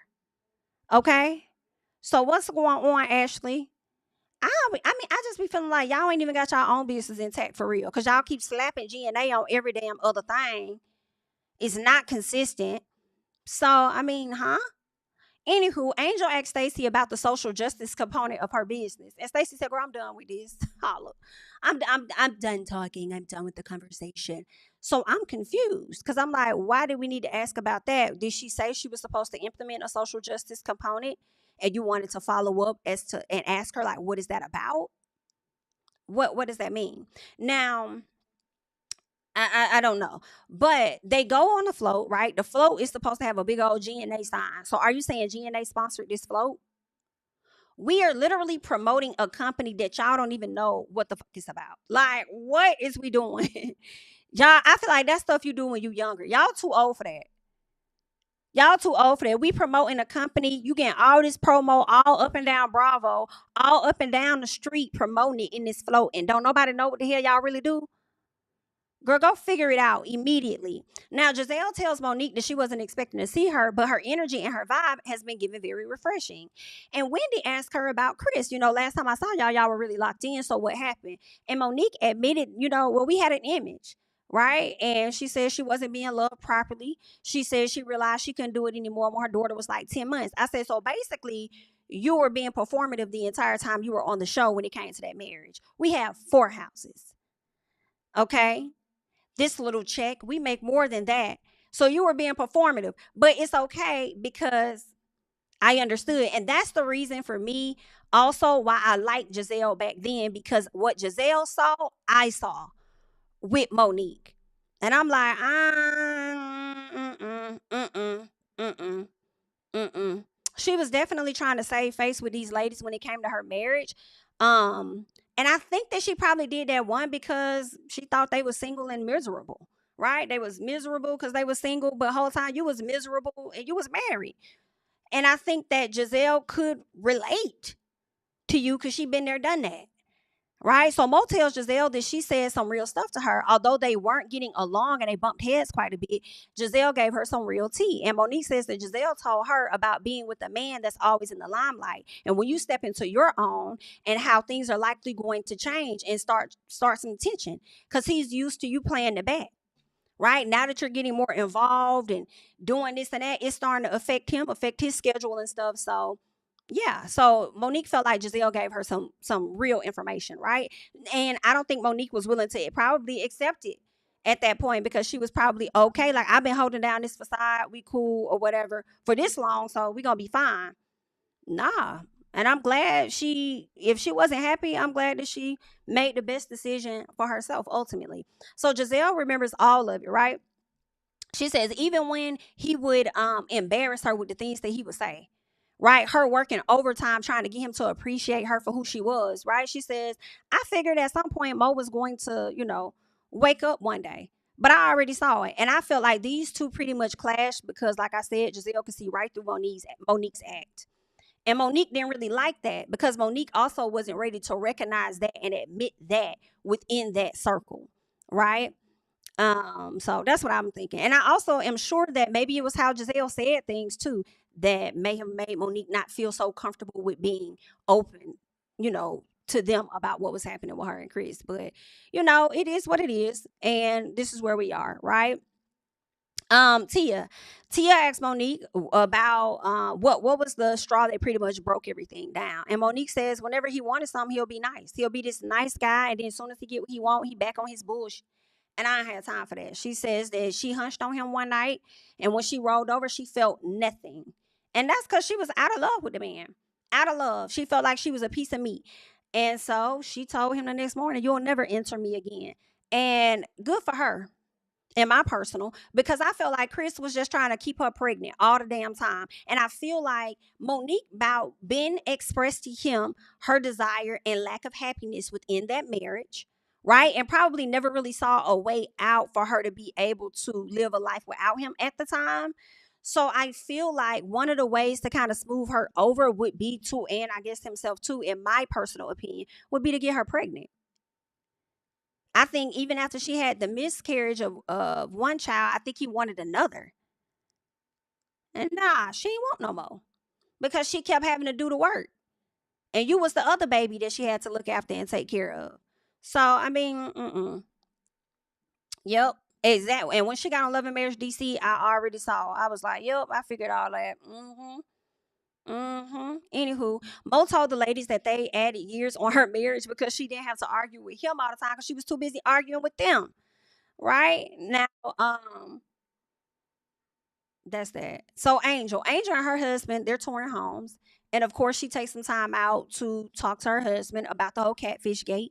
And she said that she's still upset about it because she didn't like how Wendy reacted to it. Right? She said she was really disappointed in Wendy because she felt like Wendy threw sauce on it. And I feel what she's saying, but it's like, one, I do think Wendy did she put sauce on it with the laughing, knowing that you sit up there and you filter your face too. But also at the same time, you do know that, one, you and Wendy weren't in a good place. So honestly, it wouldn't matter what Wendy would have done, you would have found offense to it. Honestly. And some part of me was like, she didn't even owe you anything because y'all weren't cool with each other. You just slick snapped at her at K House. So why would you think she was going to come to your defense? So if Wendy, in my opinion, would have sat there and never said anything or had your back, you probably would have felt the way about that too. So she says it's hard for her to get over things like that. And I was thinking to myself, like, girl, why are we still talking about this? And then she said, it's hard for me to get over stuff like that. And I was like, oh, okay. That's how she is. Okay. She takes some time to process stuff. She's still in her feelings. Okay. So he tells her, he understands that, but is it really that serious? Because it sounds to me that he tired of her talking about it too. Like, I understand you have every right to feel how you feel, but at the same time, like, you still own that? Yikes. So she felt that it was disrespectful, so she gonna have to talk to Wendy about it. I don't know if it's gonna go in the way that you want, but we shall see. Meanwhile, we got Tia, Gizelle, Kiana, and Ashley. They all link up, right? Gizelle is celebrating 10 million downloads to Reasonably Shady's podcast. So she's gonna do like some type of milestone party for that, right? Now, I will say this. Shout out to Gizelle for keeping Reasonably Shady alive on the show while Robyn is absent. And I would much rather take Reasonably Shady events because I know it's an actual thing that they're making something from. It's more, I guess, tangible than damn GNA. So, yeah, I would much rather hear about that, okay? Kiana tells the ladies about a call she had with Cookie. Baby, let me go ahead and change the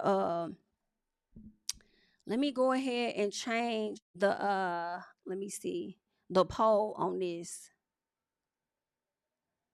Let me see if I can change this poll because I need to know from y'all how y'all are feeling about this. Is it coming up or is it taking too long?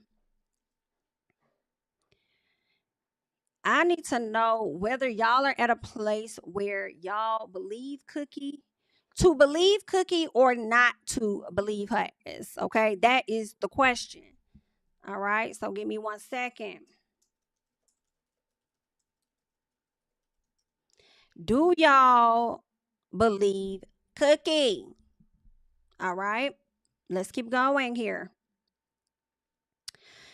So Kiana tells the ladies that she was on the phone with Cookie, right? Talking to Cookie. She's however long she was on the phone. Cookie says Chris was on the other line, and I was told to hold on. And when she got back over there, she says that Chris called her because he was all upset because he heard that Monique was talking trash about him. She heard that she said that his sex was trash, that it was bad, and he treated Monique like a piece of meat.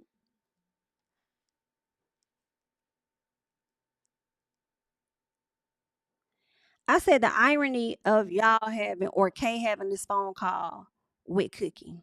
So you mean to tell me that you called Cookie? Within a few minutes of you being on the phone, Cookie ironically is getting a call from Chris. Just like Cookie sat down with Gizelle. Who was it? It was Gizelle. It was Ashley. And I don't know who the other person was that went to go sit with Cookie. In the midst of y'all all sitting down, within 10 minutes of that sit down, she got a text or whatever from Chris. What did I tell y'all when that first sit down happened? Does anybody remember what I mentioned when that first sit down happened with Cookie? And Ashley said something about, oh yeah, my homegirl told me that Stacy was dating Chris. And Cookie said, what? It was in that moment that I said, Cookie acting like this is her man.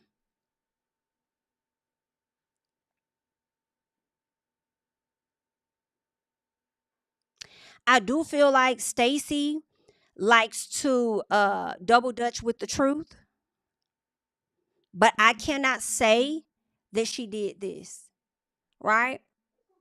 Because it's like, consider the source. Consider the source. Gizelle is like, girl, you can hunch on Chris and do whatever you want to do. I don't care. But when you tell him about what we talk about, that's crazy. Gizelle tells them that Cookie, because Tia is like, so do they know each other? And Gizelle said, well, Cookie doesn't like Stacy. Baby, listen, that's all you need to hear. Cookie doesn't like Stacy. That's all that needs to be said. Cookie don't like Stacy. There's nothing else to it. Cookie don't like Stacy. So when you hear that Cookie, Tia, when you hear that Cookie does not like Stacy, think about that. Any person that's coming to tell you something and they're like, oh, this person don't like, consider the source, consider the situation.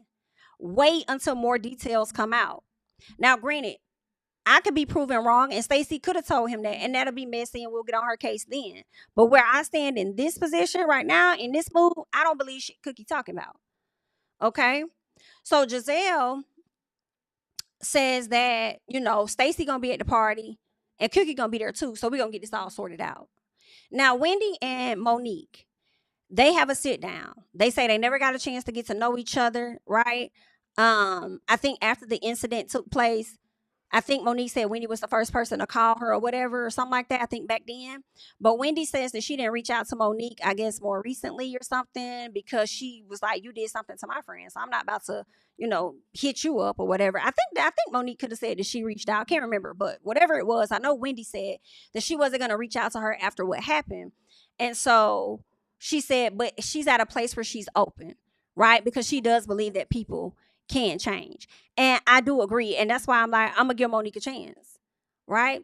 Just give her a chance. Like, let's just see what happens. Like, yeah, I mean, it is what it is. It happened. It is what it is. Let's see what's going to happen now. So Monique asked about Wendy and Gizelle, like, how are y'all doing? And Wendy says, I think the relationship is much better. She's actually a person that I would consider to be a friend at this point, because we talk through things and we've gotten a little better. And I'm sure them being sorority sisters may bond them a little bit better than what they were. Okay, possibly. Okay, so Wendy tells her about Karen, because of course Monique asks about her, and she's like, well, I heard that she was talking SHI about me. Okay, she got to the reunion, she thanked everybody but me, so I don't know what her beef is with me, but I mean, clearly we're not friends, right? I said, baby, that is true, and you know what? I guarantee y'all, when Karen comes back into the fold, she's going to give, more than likely, in my opinion, Wendy hell for these charges on her, even though Wendy was the one that had her back the most. I guarantee you she's going to give Wendy hell, because Karen has always felt like Wendy was not of Potomac. Meanwhile, Karen, I question whether your ass is of Potomac. Miss D-U-I, right? And if you hanging around somebody like Cookie, oh, okay then. Let's keep going. So Wendy asked Monique if she talked to Cookie, because that's the woman that's been giving updates to the group about Karen. All right. And so Monique is like, nah. She's like, I don't talk to her. She was like, I don't do that. I don't do that type of stuff. Like, I met this lady, back in 2007 or something like that. My husband had an event. Like, that lady, we had Chuck Brown over there. And do you know she came and told me that this was his daughter? Come to find out, this man ain't no kin to this lady. Don't know her from Adam from Eve. Don't know anything about this lady. Yeah, girl, that's a liar. If I've ever seen one, that one there is a liar. That's a demonic spirit, girl. I can't be around them type of thing. I'm cool on her. All right. I guess at one point she tried to act like she was Monique's friend. And then I guess when everything happened with Chris or something like that, she may have shaded her. Whatever it was, Monique was on point with that, in my personal, because the moment I saw Cookie is exactly what I thought.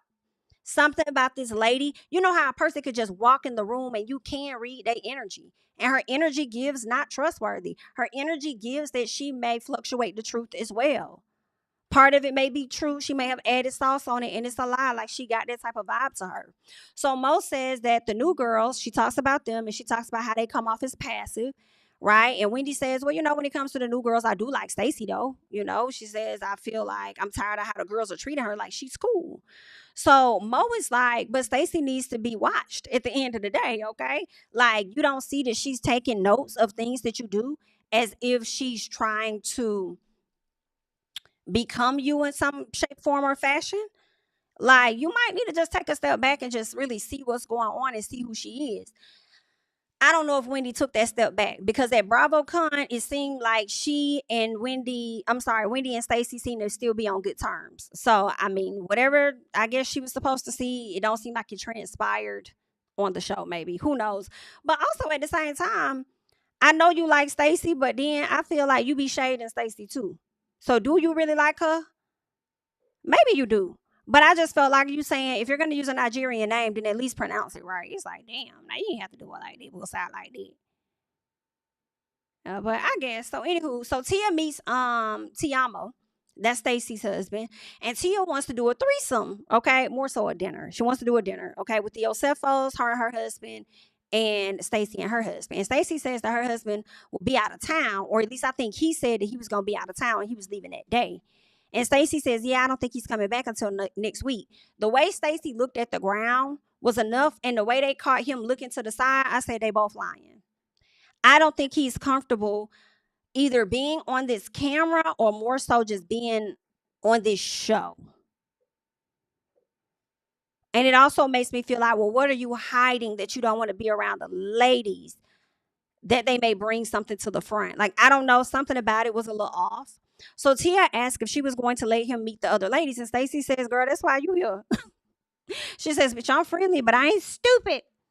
Don't get it twisted. I'm not dumb, right?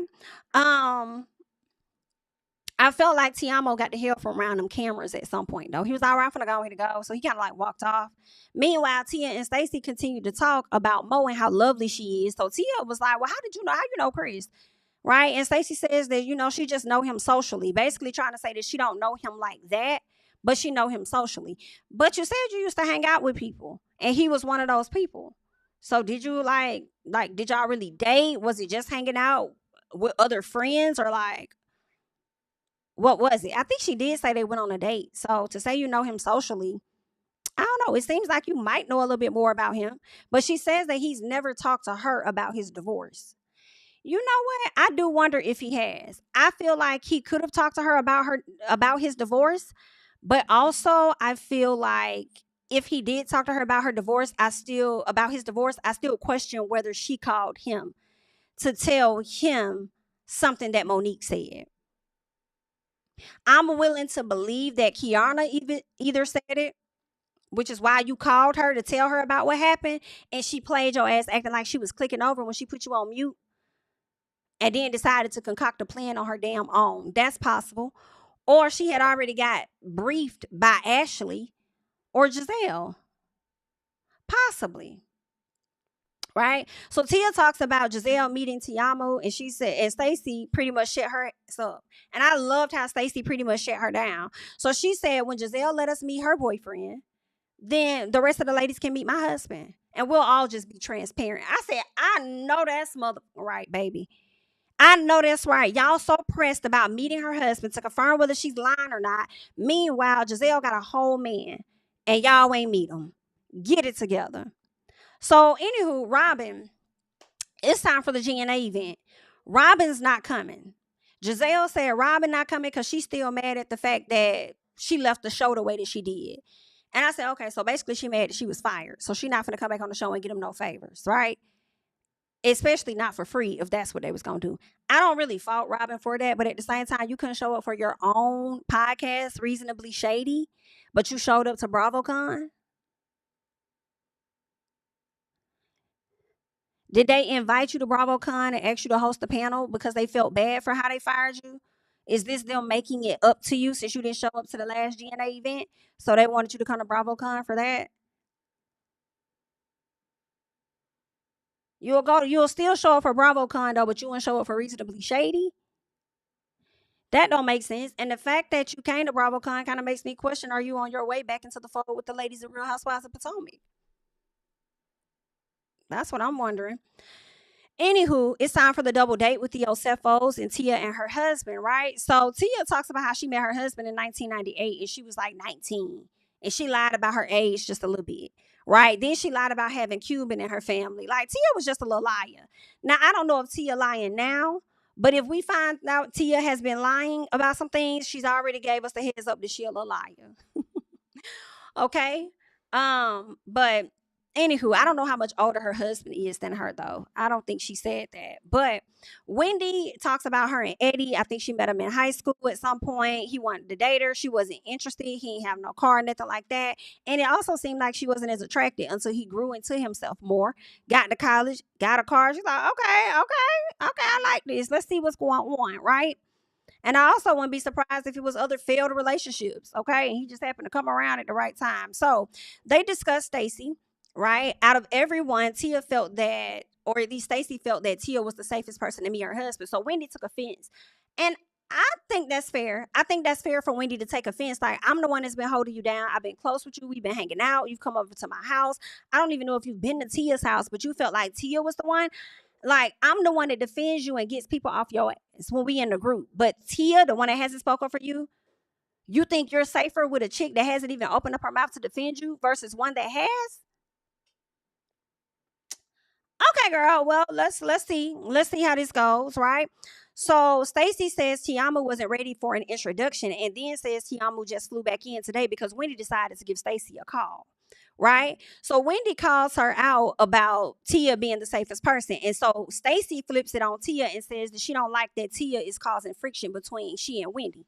And Tia said, oh, no, baby, that's you, because you don't be remembering your own stories, okay? You causing your own friction. Tia was not wrong. Stacey, baby, you are saying one thing and doing another, okay? That is what you're doing. But I do believe that Tiamu does not feel comfortable being in the atmosphere with this group. I think she was telling I think Stacey was telling the truth about that. But why won't you let him meet Wendy? Like, that's crazy.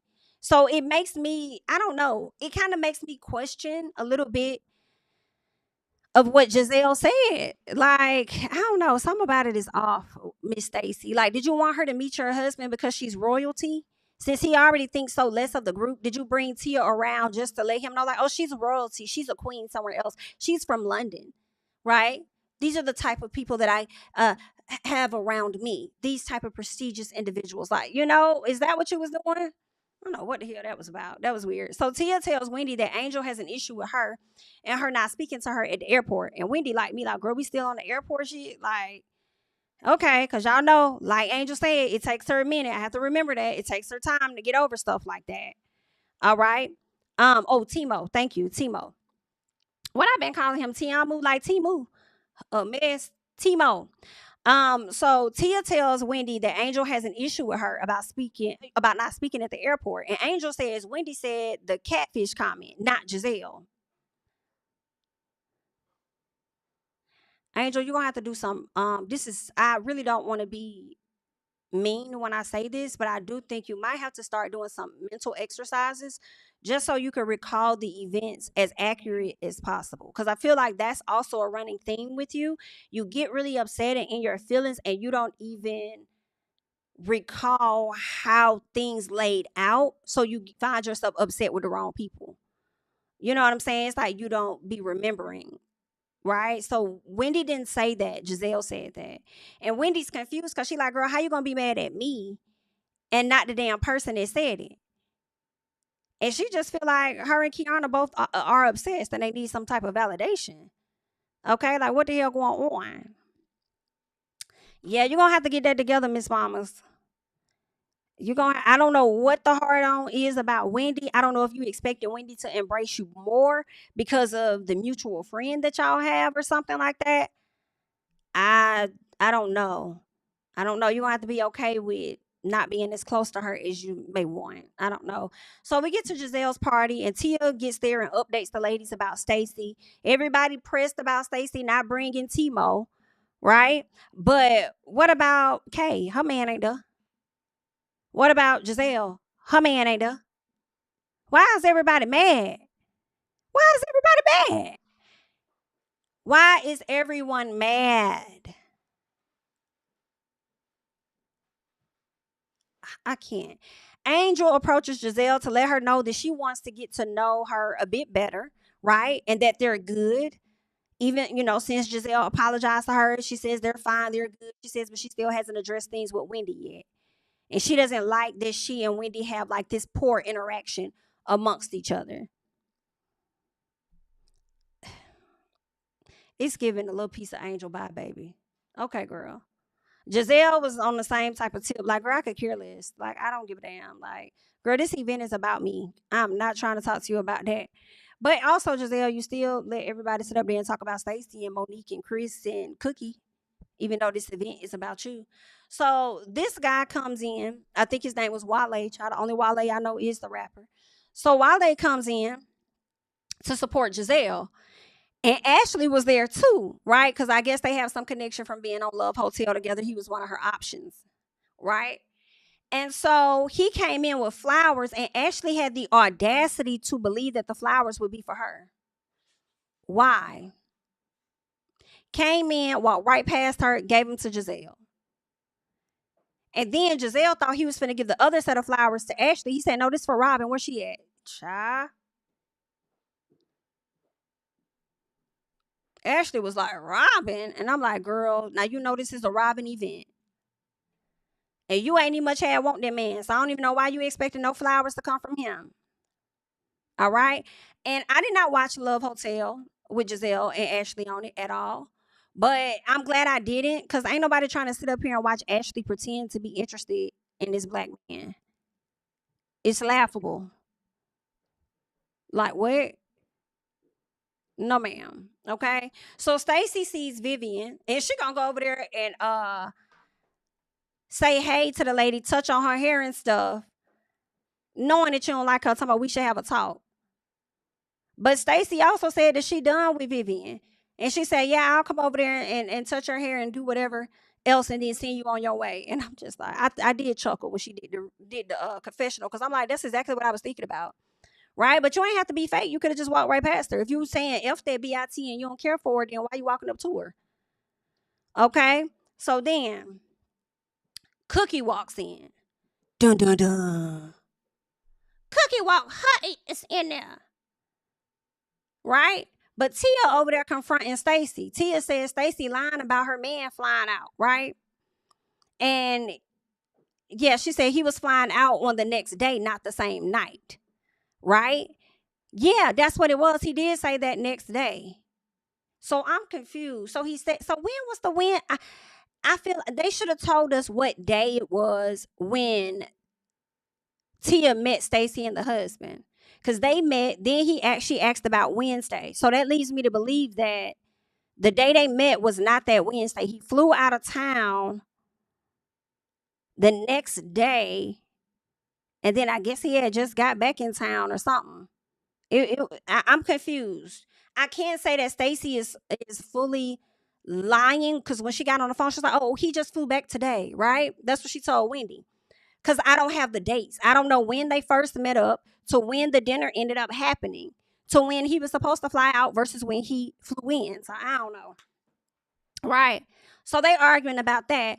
And then Kiana starts yelling and getting into it with Stacey too about what Cookie said. And I'm like, Kiana, why are you yelling at Stacey about what Cookie said that Stacey said when Cookie right there and she could just come over here? Right? Because Cookie was just standing in the back, it seemed, and just, acting like she ain't here, but she was listening. And then eventually she was called over there. Right? And Stacey really looked genuinely confused, like, what are you talking about? So I don't know. I want to believe that Stacey did not run this information back to Chris, and we'll find out as things progress. But Cookie does not seem trustworthy to me. And I do believe what Monique said. And I feel like Monique did not go to that event because Cookie was not there. Now, maybe she'll show up a little late. I don't know. But I feel like if she found out, I don't know. I don't know if they mentioned why Monique wasn't at the GNA event. But I feel like if she wasn't there, it probably was because of Cookie. So Cookie comes over. She starts yelling at Stacey and stuff, because Stacey was like, well, how could I let him know that? And Cookie was like, on the phone. You called him. Don't act stupid with me. Bitch, who you talking to? Who you talking to? Who are you talking to, and why are you this mad?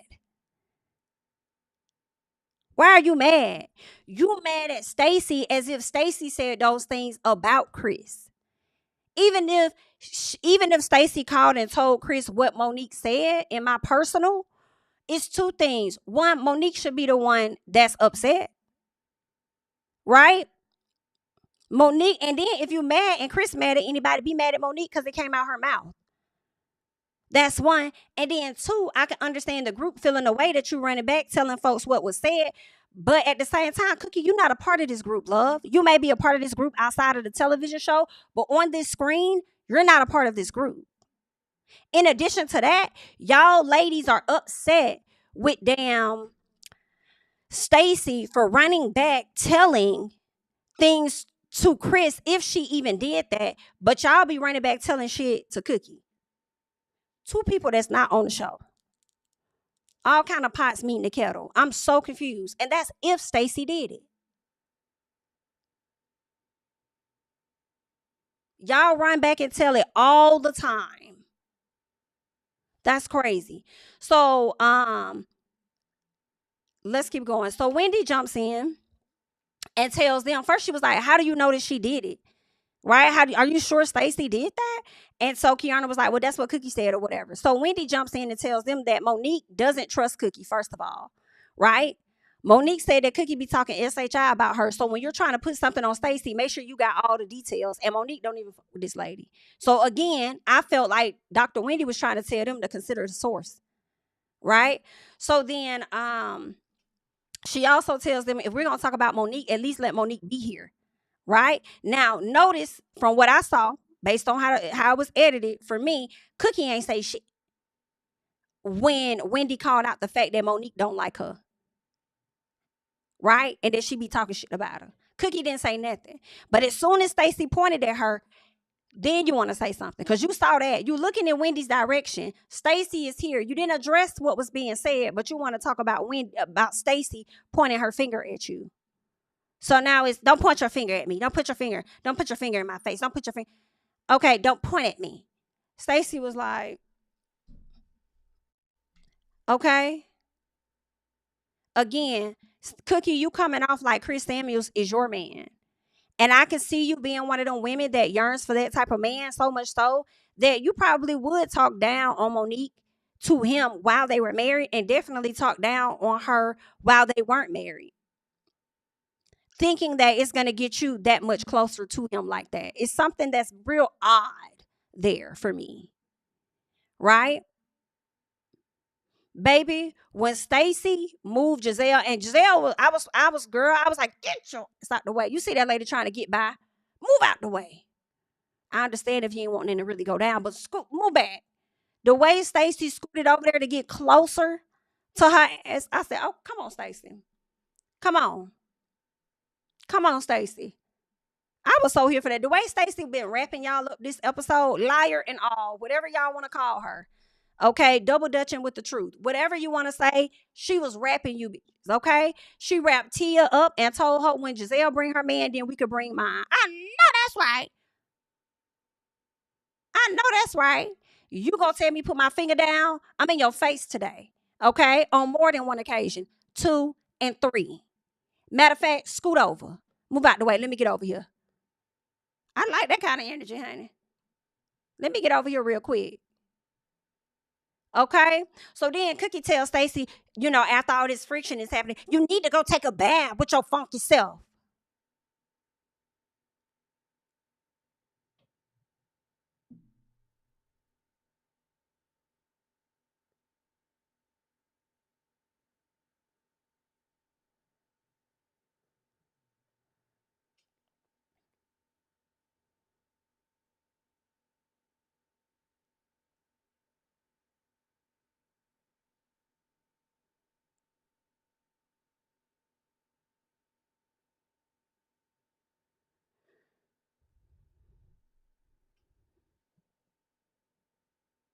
Because you the last hoe to come in here talking about somebody funky. Bitch. You came in stank. Okay? You walked in stank. I'm not talking about her size or any of that. Straight attitude. You walked in stank. Okay? Your hair's uneven. You look dusty. And it's given Stacey was waiting on you at the door. Okay? You wrong for that. And why y'all keep trying to say that lady stank?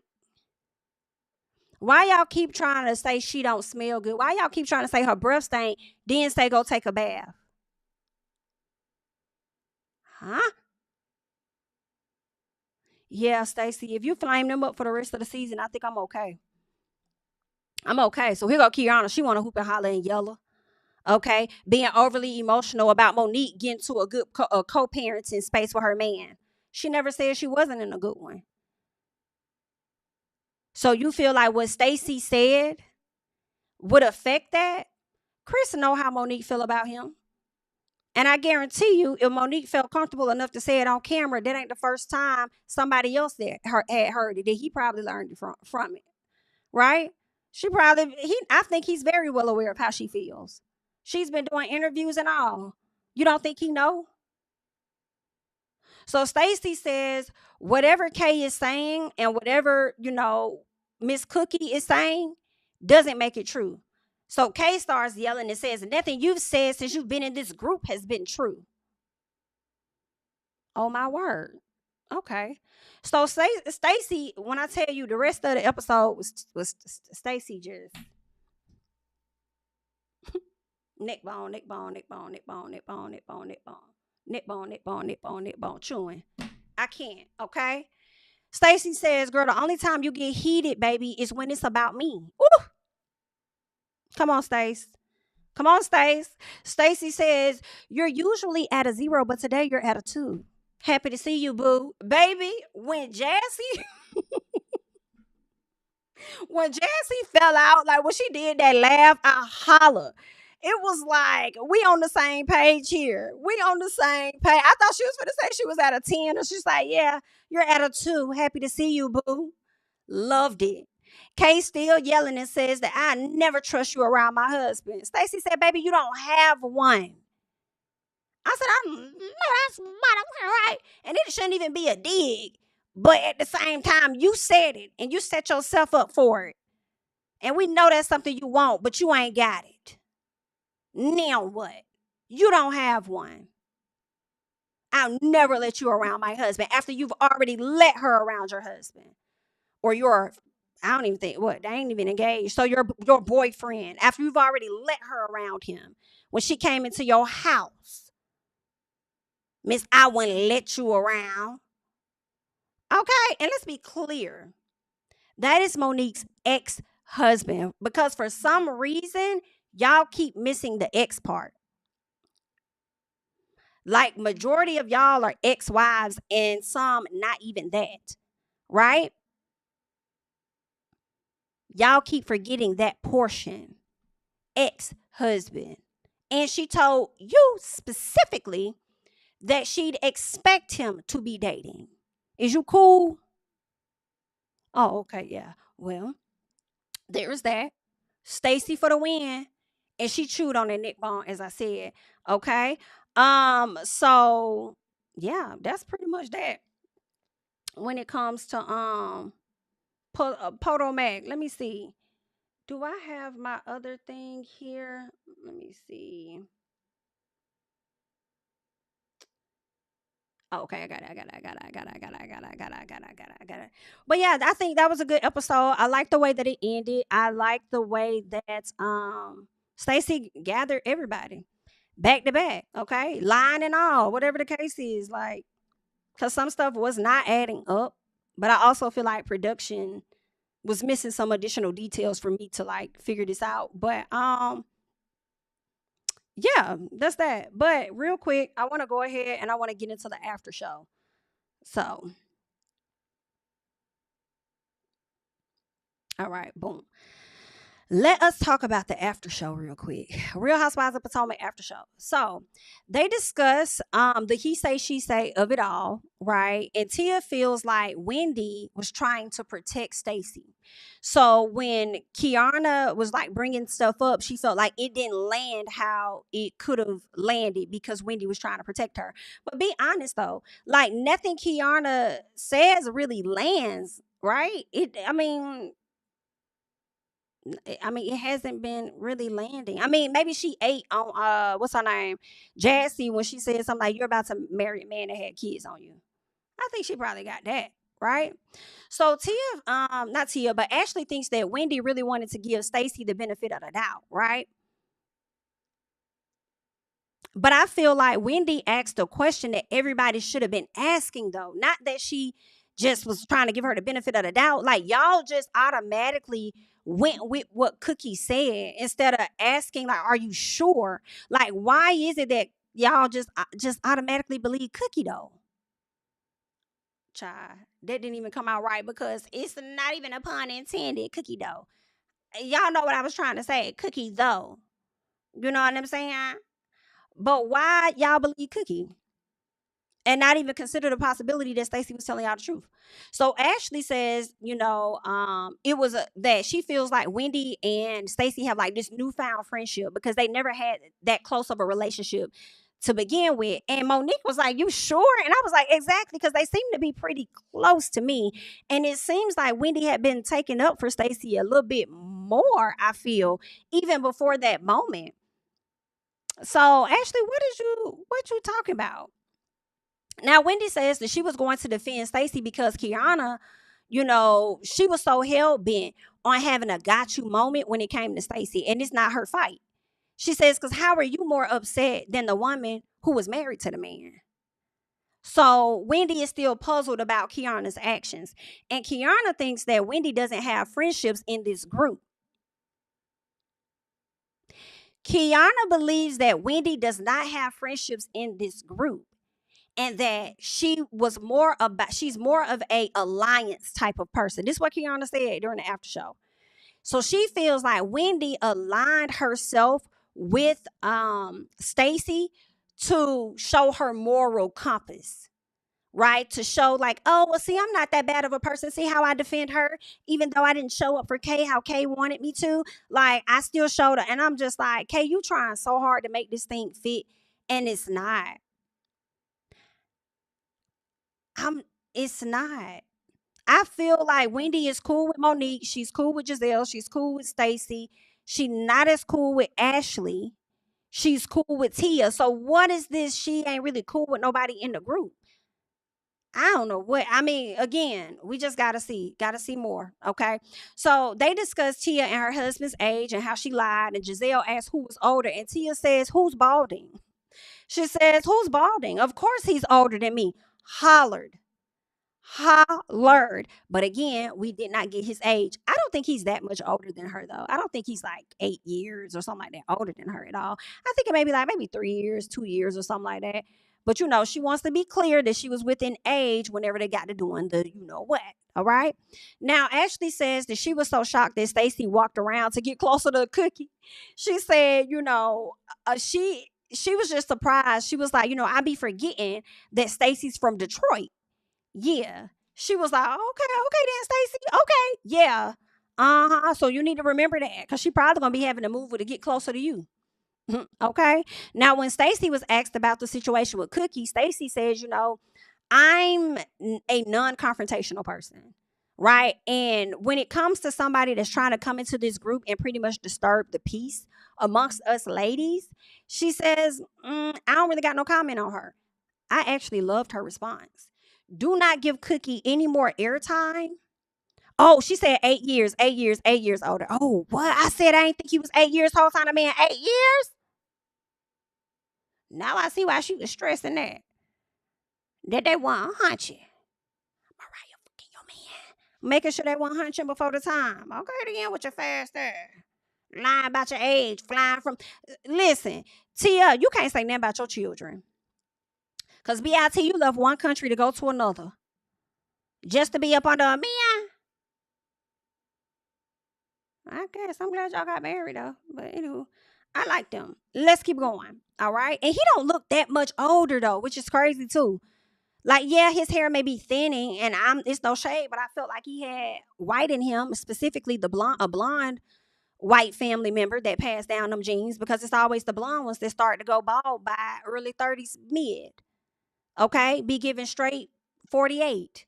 Whole time they 32. It be the ones that got the blonde hair. The white folks with the brown hair, their hair for the most part be intact majority of the time. But it's the blonde headed ones. It's no shade. Let's keep going. All right. So Stacey says she's not a confrontational person. And I liked her response to this. Don't give that lady no energy. If they want to bring her on the show, cool. But I'm not finna, she want to be a cast member so bad, it's what it's giving. You want to be a friend of so bad, but I'm not finna give you that space to do that. Okay? No, ma'am. Leave her where she at, just like Monique leaves her right where she at. Don't give Cookie nothing. I liked her response. Now, Jassy thinks that Stacey has a way of stirring the pot in the group to keep her being the subject matter and the focal point. And I said, that's lies, Jassy. You pandering right now. You pandering to Gizelle and Tia a little piece in this sit down, love. Because Stacey just be living her life. They make it a thing. Stacey just starting her cannabis, right? Gizelle wants to highlight the fact that, you copying off Wendy. Okay? The TJ, now I understand the TJ situation. He's outing you. He's saying certain things. She didn't even bring that to the front, though. He did that. He brought that out. Her not speaking on it is not her trying to stir the pot or be a part of the subject matter. She's trying to avoid it by not answering it, right? She didn't even want to answer the thing about Chris. So the ladies are making her the subject matter, the focal point, and therefore turning her into a damn fan fave on this show. So as much as y'all don't like her and don't about want her around, you really are solidifying her spot. High key.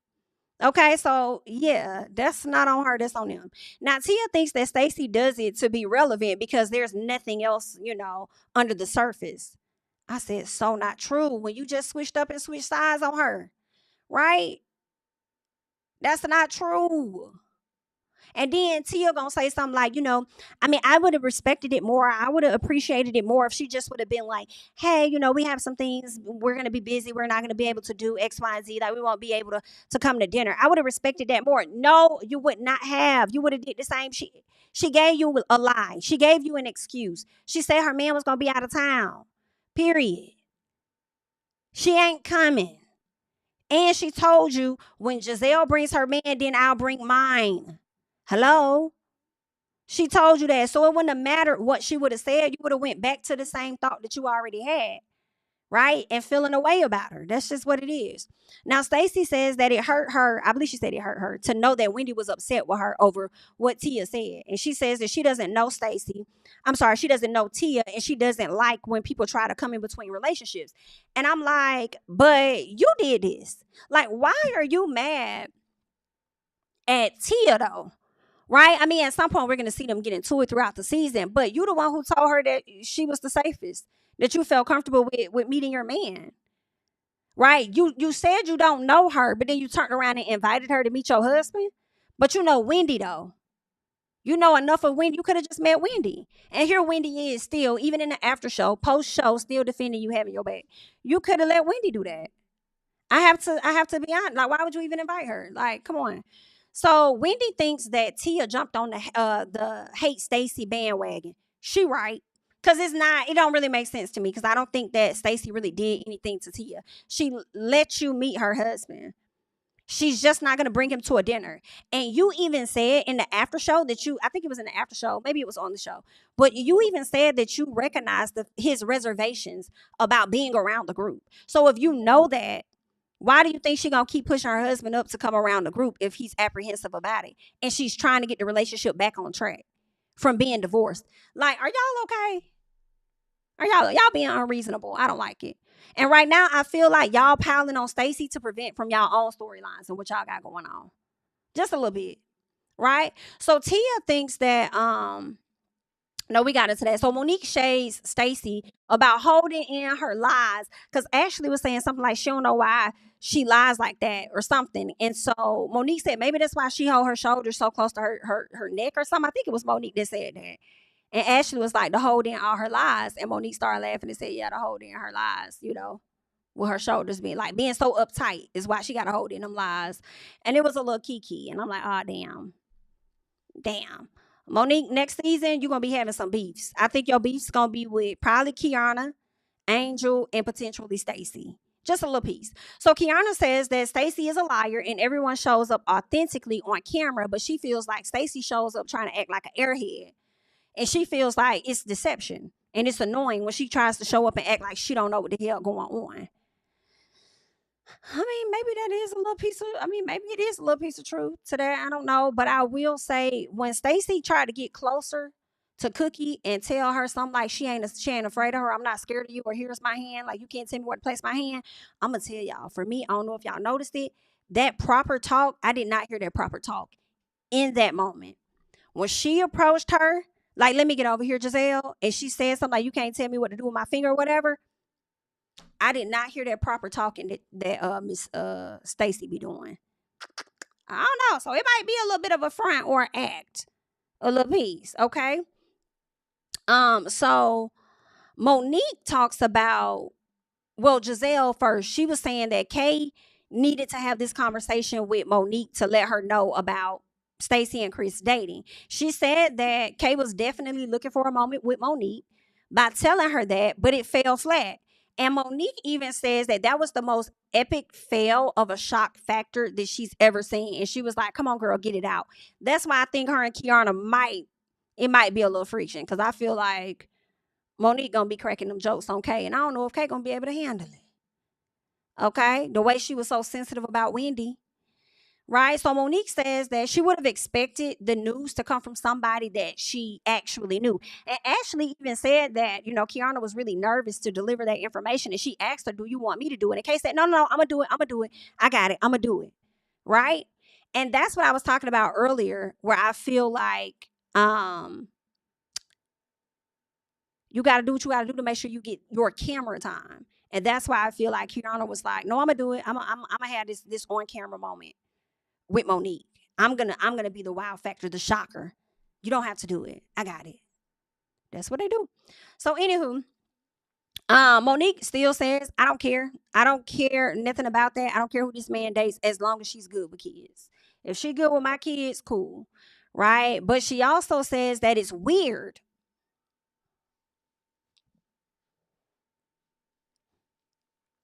She said it's weird that Chris loves to be friends with housewives. So if he was cool with Stacey, that's one. Y'all know he was caught out hanging out with Katie Ross.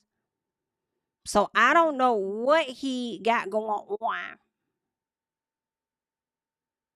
I don't know what this connection is with the housewives. But she said, "I do find it very weird that he likes to be friends with the housewives. I don't know what that's about." Mm. And he probably did get some tea from a housewife. And maybe it wasn't even Stacey. Could have been. We'll find out later, hopefully. But if it wasn't Stacey, who he got it from? Maybe another housewife. Either that or the housewife told Cookie, and Cookie came up with a scheme to come to us with the bullshit.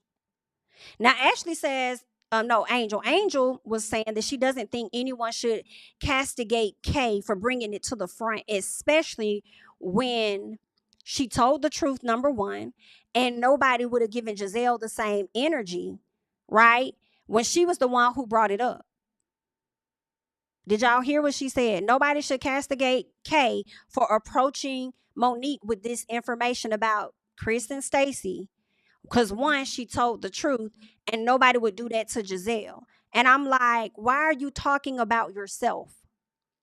Because you gave a lot of energy, or you're about to give a lot of energy to Wendy, right? When it came down to Gizelle and she talked to you, you did a lot of crying. But when you talked to Wendy about this same situation, when Gizelle was the one to call you a catfish, when you talk to Wendy, I feel like it's not going to be crying. It's not going to be seeking sympathy. I do feel like it's going to be likely with a piece of an attitude. I just don't think the energy is going to be the same because you have shown to be that type of person on camera, where you show strong energy over here, and then when it's time to really show strong energy, it's a little different. Okay. What else? So Stacey says that Kay got so much to deal with when it comes to Greg. So why is she so worried about me? I said, I know that's right, Stacey. I know that's right. You worry about who I'm dating. You need to worry about Greg and make sure he ain't dating nobody else. Why you over here with it? Okay. Period. So Wendy asks, Wendy thinks that Kay aspires, in her opinion. Wendy thinks that Kay aspires to be like she and Stacey. She feels like Kay sees something in her and in Stacey, and that's why she's so bothered and yearns for some type of validation from the two ladies. Okay, girl. Okay.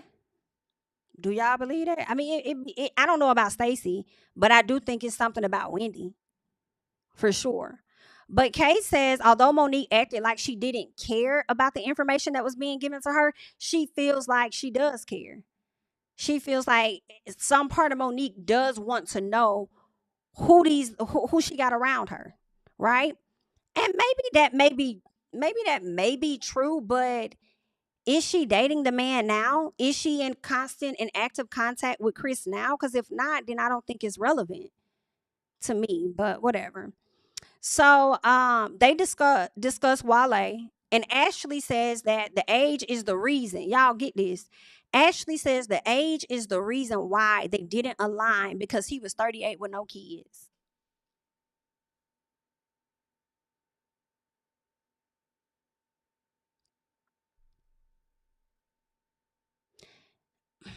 You know what, girl? Because I can't. Yes, girl, if any motherfucker ever needed to sit they stupid ass down, you that bitch. You that bitch. Ma'am, I know you're not. When Michael was damn near 38 years older than you and had grown-ass children.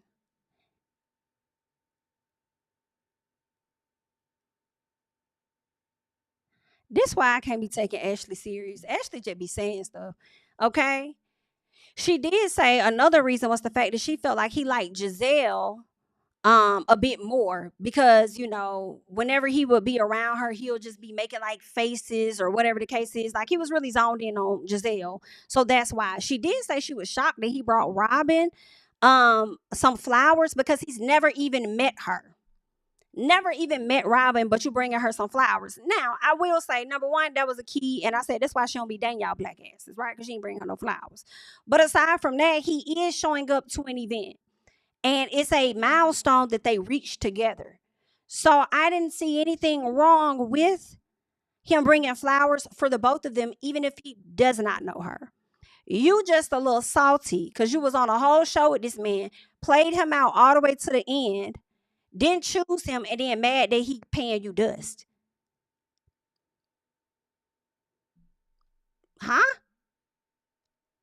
That don't make sense. Anywho, Monique is chilling when it comes to, you know, her love life. She says she's chilling, but I could see Monique being on Love Hotel in my personal, okay, in a year or so. I could definitely see them booking her for Love Hotel. Is she gonna find somebody? Probably not. The way it goes, probably not. But I mean, hell, it'll be another, you know, opportunity, more money in her pocket. But I definitely could see her on there. So she says that she is open to being married again, right? And she said the next man that we see her with is going to be her husband. All right. At least that is what Monique had to say. Right. So let me get some stuff off the screen because according to Monique, right, the next man that we see her with is going to be her husband. Well, I don't think they married yet.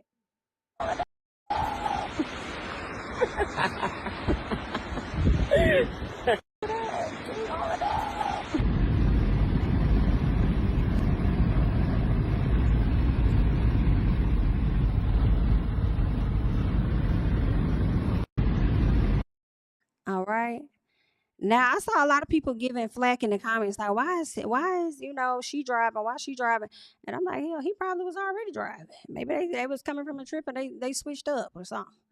You know what I'm saying? I'm like, I can't believe y'all making that a huge deal. But anyway, aside from that, I feel like for me the biggest deal was, did she tell y'all to post that? Where y'all found that at? Who gave y'all that? She told y'all the next man you catch her with gonna be her husband. All right. But anywho, Angel talks about the home that they're looking for, and she says that their cap is $5 million. That's how much they're willing to spend on a house. But she does want it to come completely finished with everything that they want in order for that to happen. But if she finds another home that gives her land and it don't require too many upgrades for like $1 million or $2 million, she said that she'll take that. And that's pretty much how the show ended, with her still being on her home search for somewhere. So that's that, y'all. That is the Real Housewives of Potomac after show. Okay. Now, let me just make sure we ain't got nothing else looming out here. I think that's pretty much everything. I think we went through a lot of stuff. Let me double check. Yeah. All right.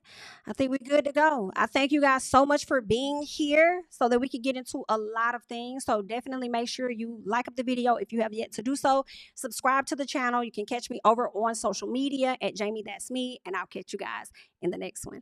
Bye. Tell him I preach to the choir. Stand on my feet to the fire. Give all the glory to God. Stand in the midst of these haters. I'm silent. Nobody can stop me. Just gotta check in my notification. Them numbers hit like it's a proxy. Cashed out at the ATM. ATM and the ATL, they done made a gym. I've been kicking doors like the ATF. Got them trying to clone me like AJ Smith. Game time, I invade the gym. Girl, I ain't gone yet. I ain't gone yet. Wait a minute. Wait a minute. Wait a minute. Why am I reading these in the comments? Y'all talking about this man is married. Is y'all okay? Y'all saying this man is married, girl? I mean, I is you sure? Is you sure?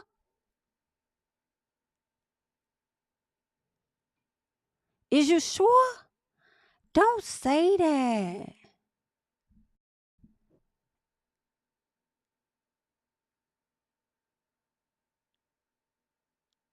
Oh no. Now I heard a rumor like that when she left the radio show. People were putting rumors out there saying that that was the reason she decided to abruptly leave the show because of some allegations. But are y'all sure?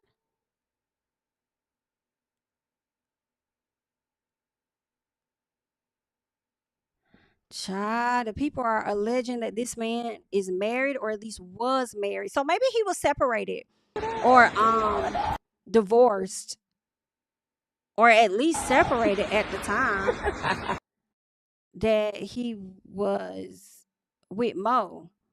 Maybe Mo thought he was separated. Maybe she didn't know that he had that going on.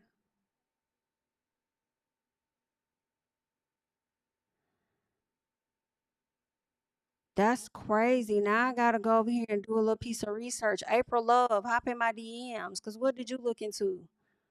Cause who is this man? Well, this is interesting. I'm not sure. Oh, I ain't even read the post, y'all.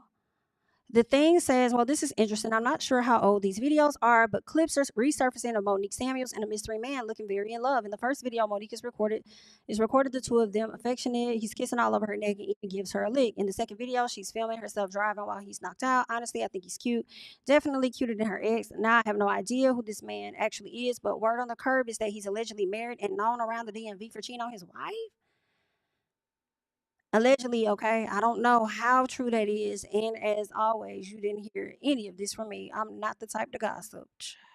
And me either, honey. That's why I'm like, I've never seen Monique post this. Like, who posted that? Let me see.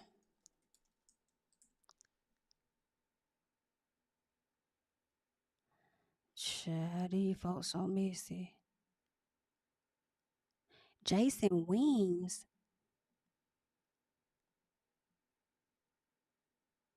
And Tasha done reported on it? Girl, why am I late? Child, this is messy here. Is he still married? So 2 years ago, he put a post up saying happy to his wife. Child, this some messy shit. What y'all got me into? 2 years ago, happy birthday to my wife, mother of my 3 boys, my best friend of 25. Yeah.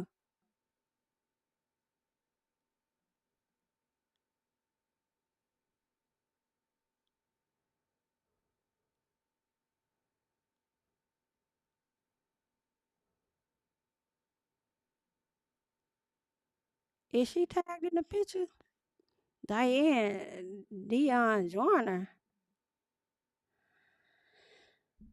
Girl, I hope this ain't true. Where's she? This is a mess here. Well, maybe they separated, child. Maybe they're not together no more. I don't see them together. She ain't wearing no. Oh shit.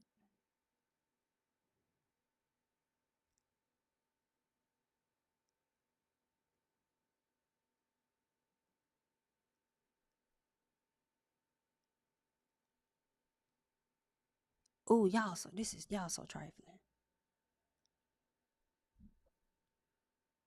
This lady is still married to this man with her ring on. Girl, let me get up out. I feel like I'm in business I ain't supposed to be in.